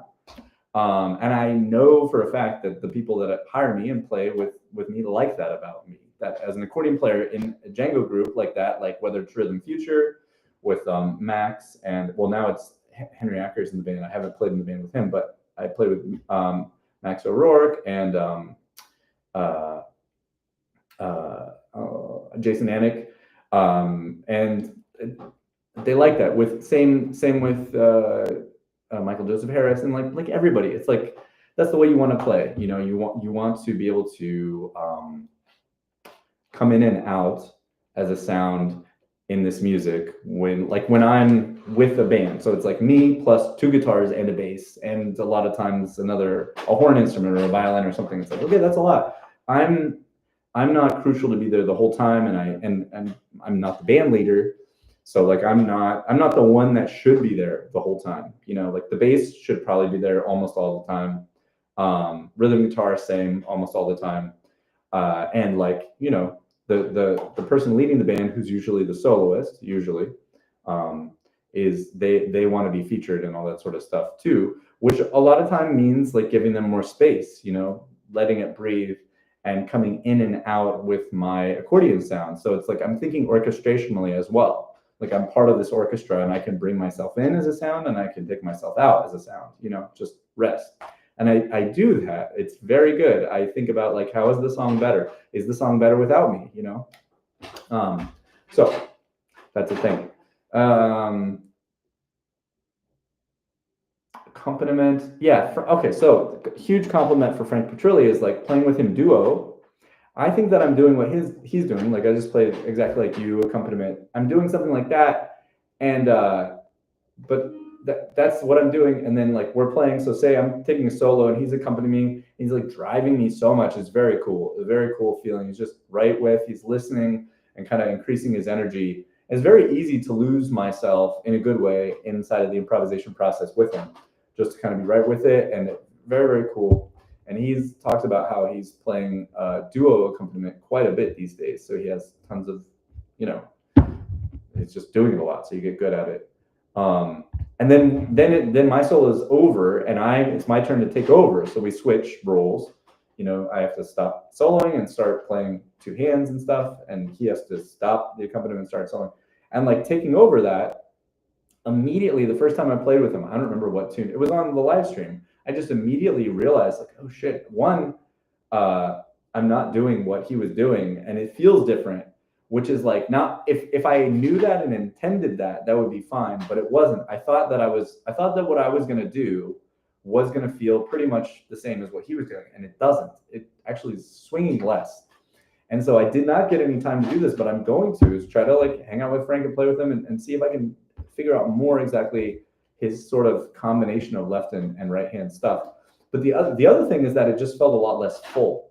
Is like his sound, like this is a thing that I had struggled with for years in playing duo with a guitar player, is that when if it's just me and one guitar player, and then when the guitar player stopped playing the pump, the time I need to take over, every time for years and years, it was like, I would not like that this huge guitar sound, beautiful the pump, so good, so swinging. Then when I take over, it sounds like small and thin and not as grooving and all this kind of stuff. And it's like my sound and my technique and exactly what I'm doing, like how am I doing it? Which what I was doing at the beginning was this.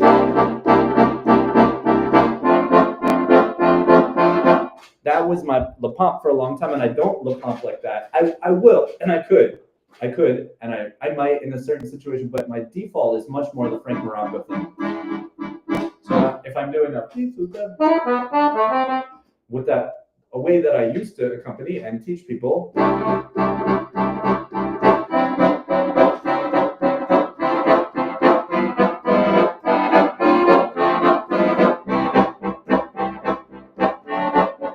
And that, you really kind of hear that snap, the snap of the short chord there. And it's fine, but it's just kind of limited. It's fine, but I didn't find a lot of ways to let that develop. So then it just becomes where it's just like one thing, one way over and over and over again. And that becomes unmusical over time. That becomes the wrong thing to do over time, is just to keep repeating the same thing over and over. It's got to develop and change in one way or the other. So then I started over the last couple, like year and a half or so, I started getting a lot more into the stradella and getting my left hand independent on this quarter note, getting the left hand quarter notes independent so I could play two different things. This can keep going, and I can play syncopated stuff in the right hand.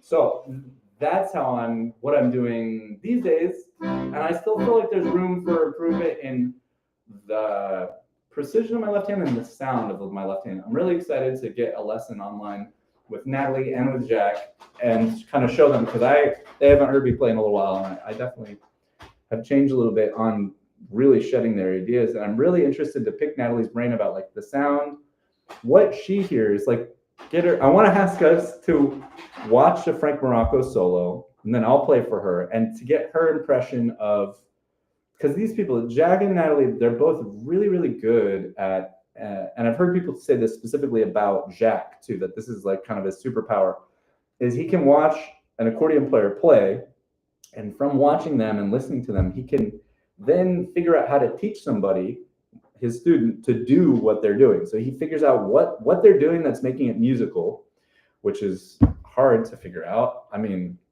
and then he can figure out how to do it, how another I don't know if it's necessarily the way that person originally was doing it, or if he just, it's like the reverse engineering versus just like redoing it so that the outcome is the same. But anyways, yeah, that's my left hand sound. I think can be more full. I don't know. We got a question. Nomad Farmer. Do I know any? Let's see. I want to highlight your chat. Oh, I got to do this. Where's Nomad Farmer's thing? Here you are. Question from Nomad Farmer. Do I know of any good resources for working on that Frank Morocco style left hand? Not really. I mean, the one that you like, I have it. I've read through it. I don't find it all that helpful at all. Is okay. So the real answer is watch those listen and watch those solo Frank Morocco videos from the 90s. Oh, hang on. Let me send a thing.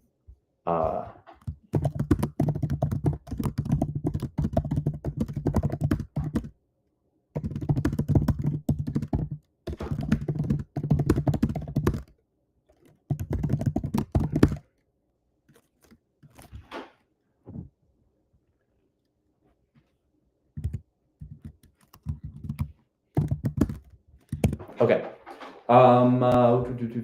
So listen to those videos of Frank Morocco and watch them.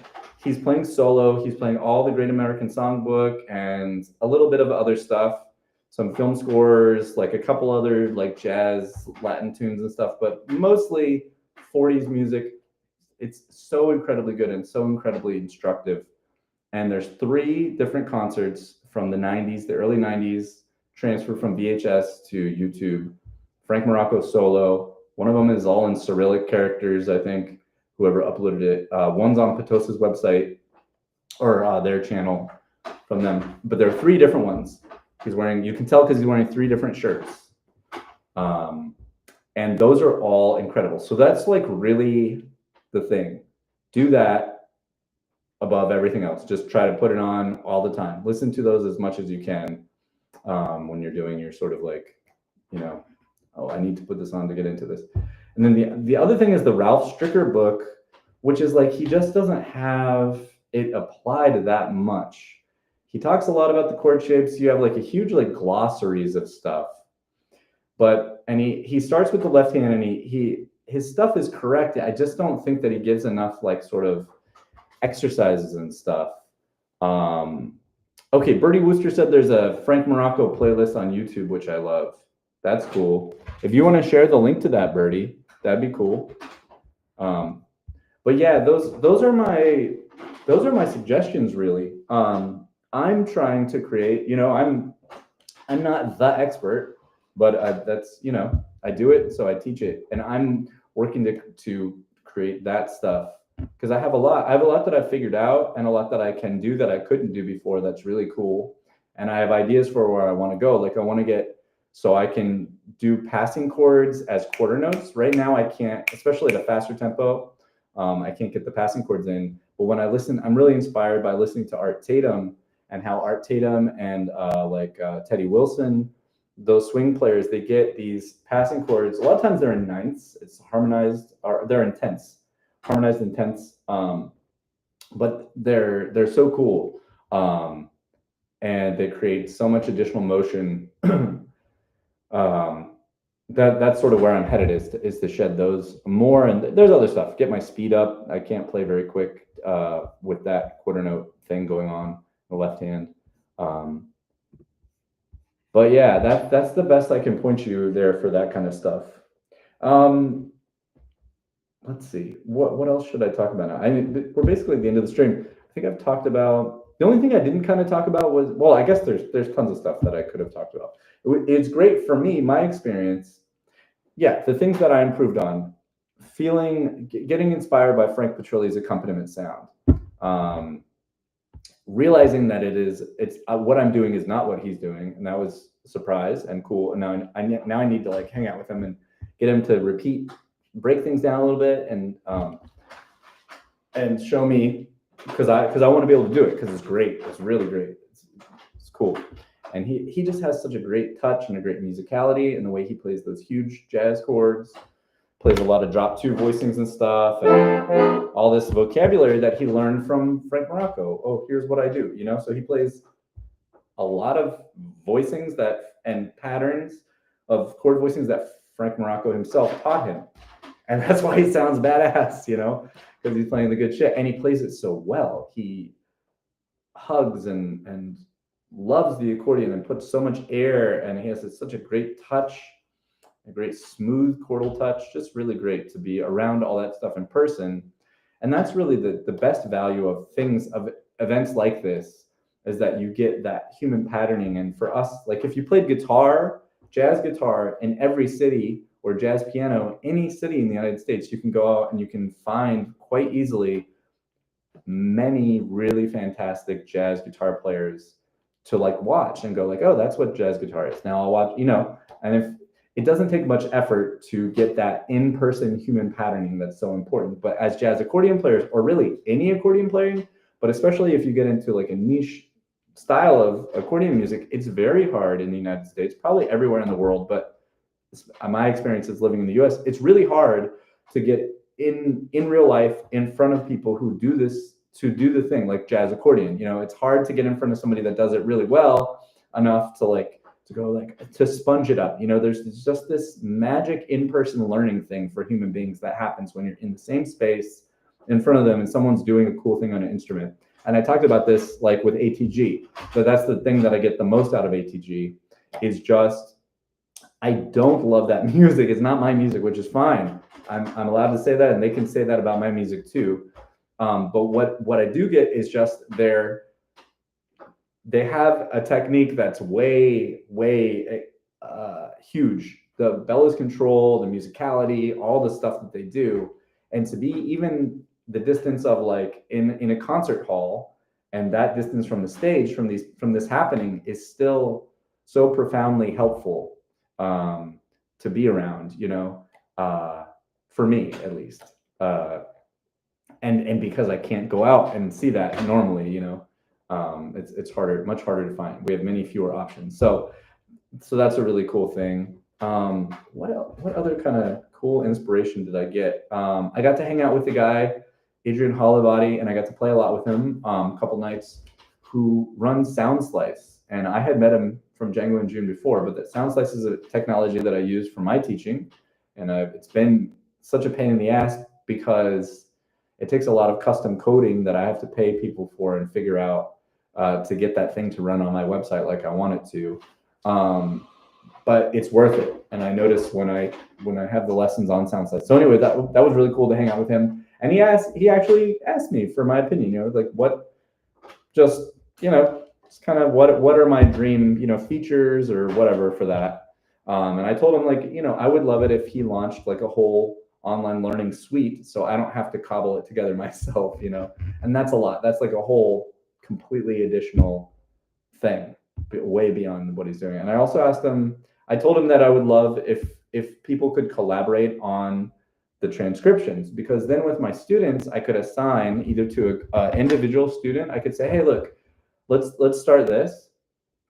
I'm gonna do the first note of every phrase, or all I want you to do is like mark out what you think the rhythm of this thing is, or something like that. Because often, especially in the transcription, it's the rhythm, notating the rhythm down, which is still different than playing it. Like, I'm not saying that this way of writing down a transcription versus just learning to play it is any better or worse, but it works on different things. It certainly helps with like kind of analyzing it, because you see it, you get a visual understanding of it. But like if I could collaborate, then I could say, you know, I could offer students to just say, okay, here, come in and like, I could correct things, I could check it on my side and then actually correct it, rather than having to go through the process of like making a recording of myself, like here, and this measure, it's hard. I could have a few people collaborate on a transcription together, which would be really cool. There's a lot of ways that I could use it for teaching, collaborating on a transcription, that would basically make it easier. It would take a lot of the pain out of the transcribing process, which is why we don't do it as much as we should, because it's a hard skill. to get better at. You know, it's challenging, it's fatiguing, and it's frustrating to try to learn stuff by ear, but it's the way to do it, and it's definitely the way you learn the best. You learn all of the stuff when you learn by ear. Anyway, okay, so Bertie Wooster shared this playlist. I think we'll go out there. That's good. That's a good rambling for 2 hours about Django in June 2025. It was fantastic. I have no regrets. I think I feel very good with how I help people. I feel very good with what people are doing and up to and how they played. Everybody's was wonderful. Everyone, it's such a joy. Everyone got to, you know, of course you expect this, but we all got along really well. There was a lot of laughing, and joy, and everyone was super attentive in all their classes and just gave their all trying to work on stuff. And then I saw everyone out there playing, jamming. And that was really, really cool. And I got to meet new people too, which is great. It can be challenging to kind of meet new accordionists who are learning, and that's a great thing. I love to do that. So it was a great thing. Saw lots of great music from the other teachers and the great artists they brought over from Europe. Sam Farthing's performance was another really inspirational thing for me. He just plays so great, and he played a couple of his own original tunes. Yeah, and that was really cool. Yeah. Oh, cool. Ed has a really interesting thing about the McCoy Tyner voicings. I completely agree with you, Ed. So Ed says, will this share the whole thing? I don't know if it will. Yeah. There's no reason why we can't play McCoy Tyner chordal voicings harmonies. I completely agree with you. And it is not if you're learning to sound, if you're like, how do I play accordion in a way that sounds like gypsy jazz? Starting to practice McCoy Tyner voicings over these songs is not going to get you there. You know, it's not the tradition. That was my only point, and you probably understand that. You're just riffing on a cool thing, which is like, yeah, it would be really cool to play chordal harmonies, and a lot of accordion players do it too.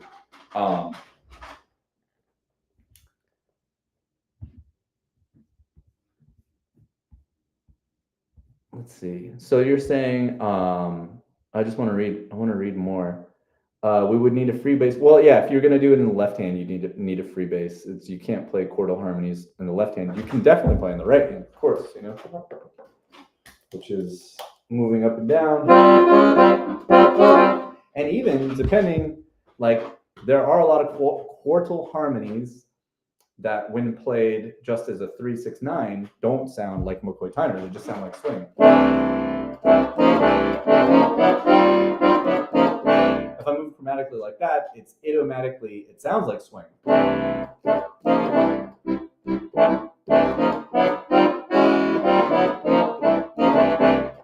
Or whatever. But if I play those chordal harmonies,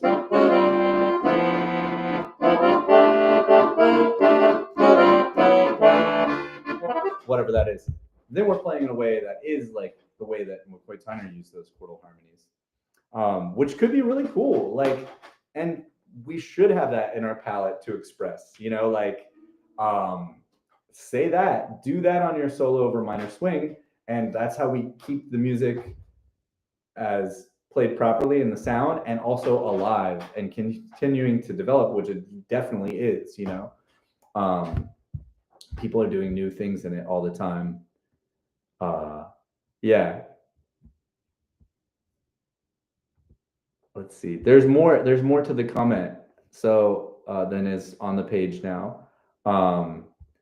Yeah, it's cool. That would be fun, Ed. If you end up getting that going, man, send us a video of it. It'd be really cool. I've played around a little bit with that on the free bass. I wouldn't say I've gotten it to where like I have it totally in my vocabulary. On the Machino, which I don't have one in this room right now, but on the Machino, the fourths on the Machino free bass, fourths are just diagonal like this, like where from the C to the B, say for example, and then the C to the F major chord. Those three notes would all be a fourth apart in single notes.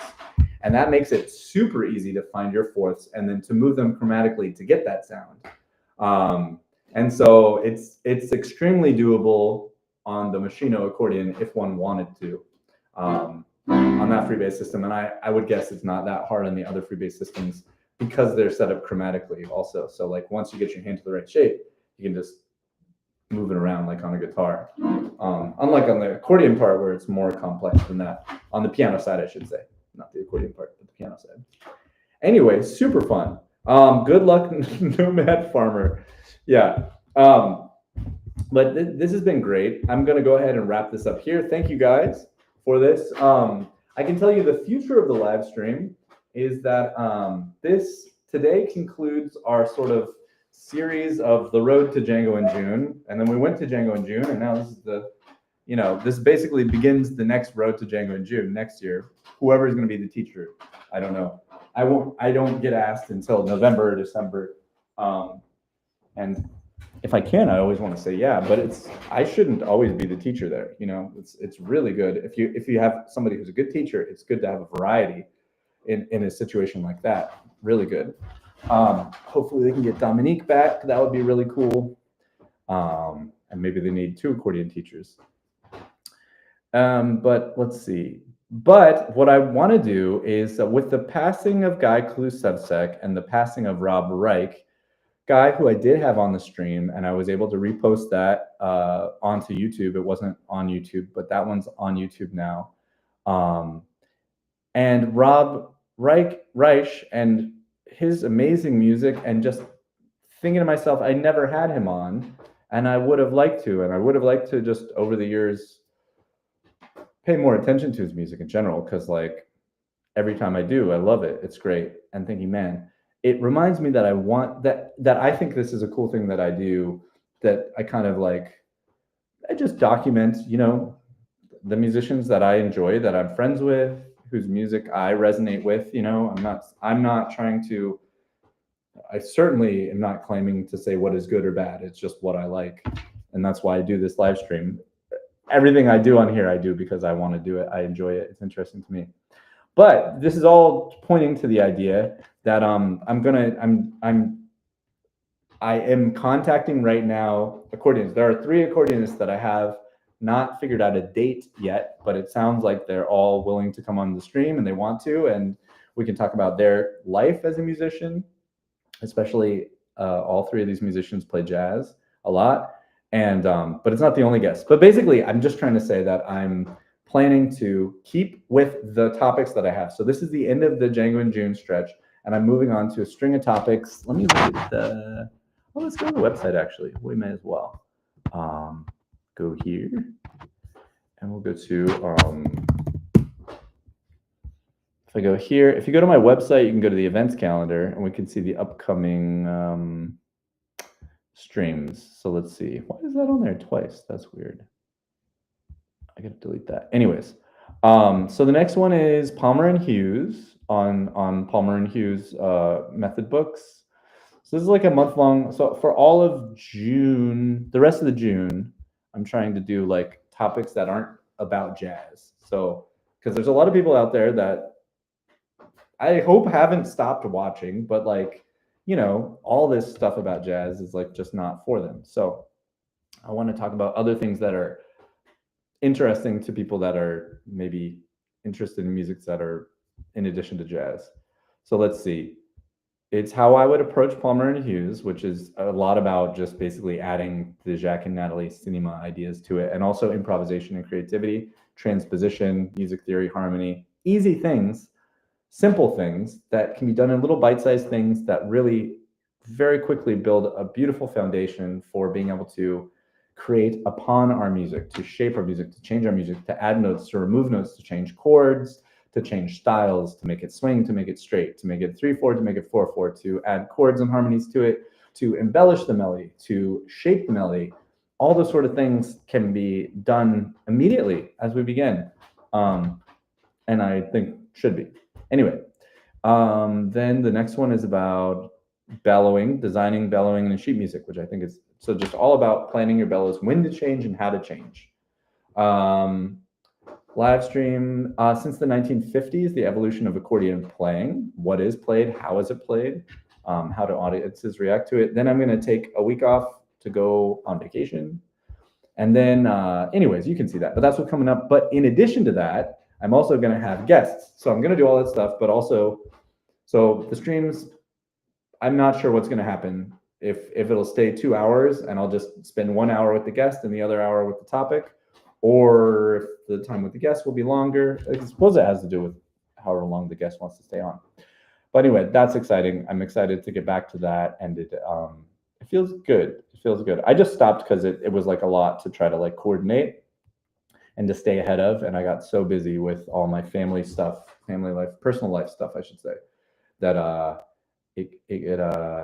couldn't keep it up, and I was just like struggling just to like show up on Tuesday and hit play on a YouTube video with you, which is really fun. Like I miss those days too, because that's just like 2 hours of me listening to music that I'm interested in and also learning about stuff. It's all good. All this stuff is good, but this is what I'm trying to do. Some more interviews and stuff, and have guests talk about stuff. B's hopefully gonna be a guest. Dominique, if that works out. And somebody from New Orleans, an accordion player from New Orleans that I know, to talk about some really cool stuff. So, all right. So Nomad Farmer is saying that they're deeply interested in the jazz stuff, and I appreciate that feedback. I do not intend to go away from the jazz stuff. I just, for the purpose of this, I don't want to. I went so hard on it. I was like, yeah, this is great. I'll like, you know, people can prepare for Django in June. I'll get prepared for Django in June by just doing this slowly. And then I kind of realized like, oh man, the formatting is now kind of just becoming a jazz accordion live stream, which I don't want it to be that. I want to be able to talk about accordion music from Peru, from the Andes, you know. I want to be able to talk about the ideas of Jack and Natalie from cinema. I want to be able to talk about diatonic accordions and polka and classical concert. I want to be able to talk about anything, and I want people's expectations to expect that, you know. It's all interesting. Cool. Cool. All right. And Ian says, please do not apologize about playing jazz. Cool. All right. I hear you guys. I hear you. I don't want to either. I mean, it's the main thing that I do, but create some variety. My guests are all jazz accordion players that I have in mind. So amongst other styles they play. But yeah, and I don't know if there are interesting people out there that I might not know who might be amenable. I mean, I have no budget to pay everybody, so I got to make sure that the people are okay with that. I'm not trying to monetize them, and nor do I have any budget to pay anybody, but it's just kind of promoting them, highlighting them for the community, and giving praise and getting to ask cool, fun questions about their life and who their careers, what it's like being a professional accordion player, where they live, touring, the musics, their exploration and discoveries in the musics of the accordion and other stuff like that, their perspective on music in general. So it's cool. It's a good thing. Okay, I'm hungry. I got a lesson in 45 minutes, so I'm gonna go eat something. Best to everybody. Thanks for hanging out on this lo-fi live stream. Next week, we'll be talking about how I would approach Palmer and Hughes differently, which I think is gonna be useful for people who are learning from method books, or for whom that'll be interesting. And also, I think you'll get my ideas on good ways to learn simple exercises done deeply for expression and creativity, and really practical theory. So much of theory is not practical, and that's a crime. Theory should always be practical, musical theory. So meaning, if you learn about chords in a key, you need to then compose and improvise 1 and 5 chords in a key, or whatever, whatever we're doing. If we're learning a musical scale, we should improvise with the musical scale or compose a melody using the musical scale that we're learning. We should be creating fills. We should be taught the musical scale and then vocabulary that the scale comes from. So like when I teach the left hand, I try to, as I'm teaching scales, I try to show, especially if somebody is working on their scales, like, oh, this is something that I have never really done. It's a part of I want to learn scales in left hand, which is great. You should. It really, but then it's like, okay, here's the scale. How are we going to do it? Which notes are on the fundamental bass, which are on the counter bass, and which fingers are we going to use? And then it's like, okay, now look, in polka songs, at the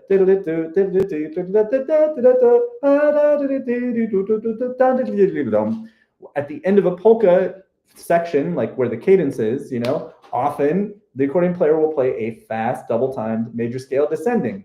Bum, be dee dee dee dee dee dum is it's a lick. It's a lick. So it's a way the student can use the major scale inside of a tune. That's one example, you know. And if you don't play polkas, then that's not going to be an example that motivates you. And you're like, that's really cool. But you know, we can talk about different parts of the scale. If you start on the 5 of the scale, you get a cool little descending swinging thing. If you yeah, anyways, that sort of thing. Okay, I'm definitely rambling.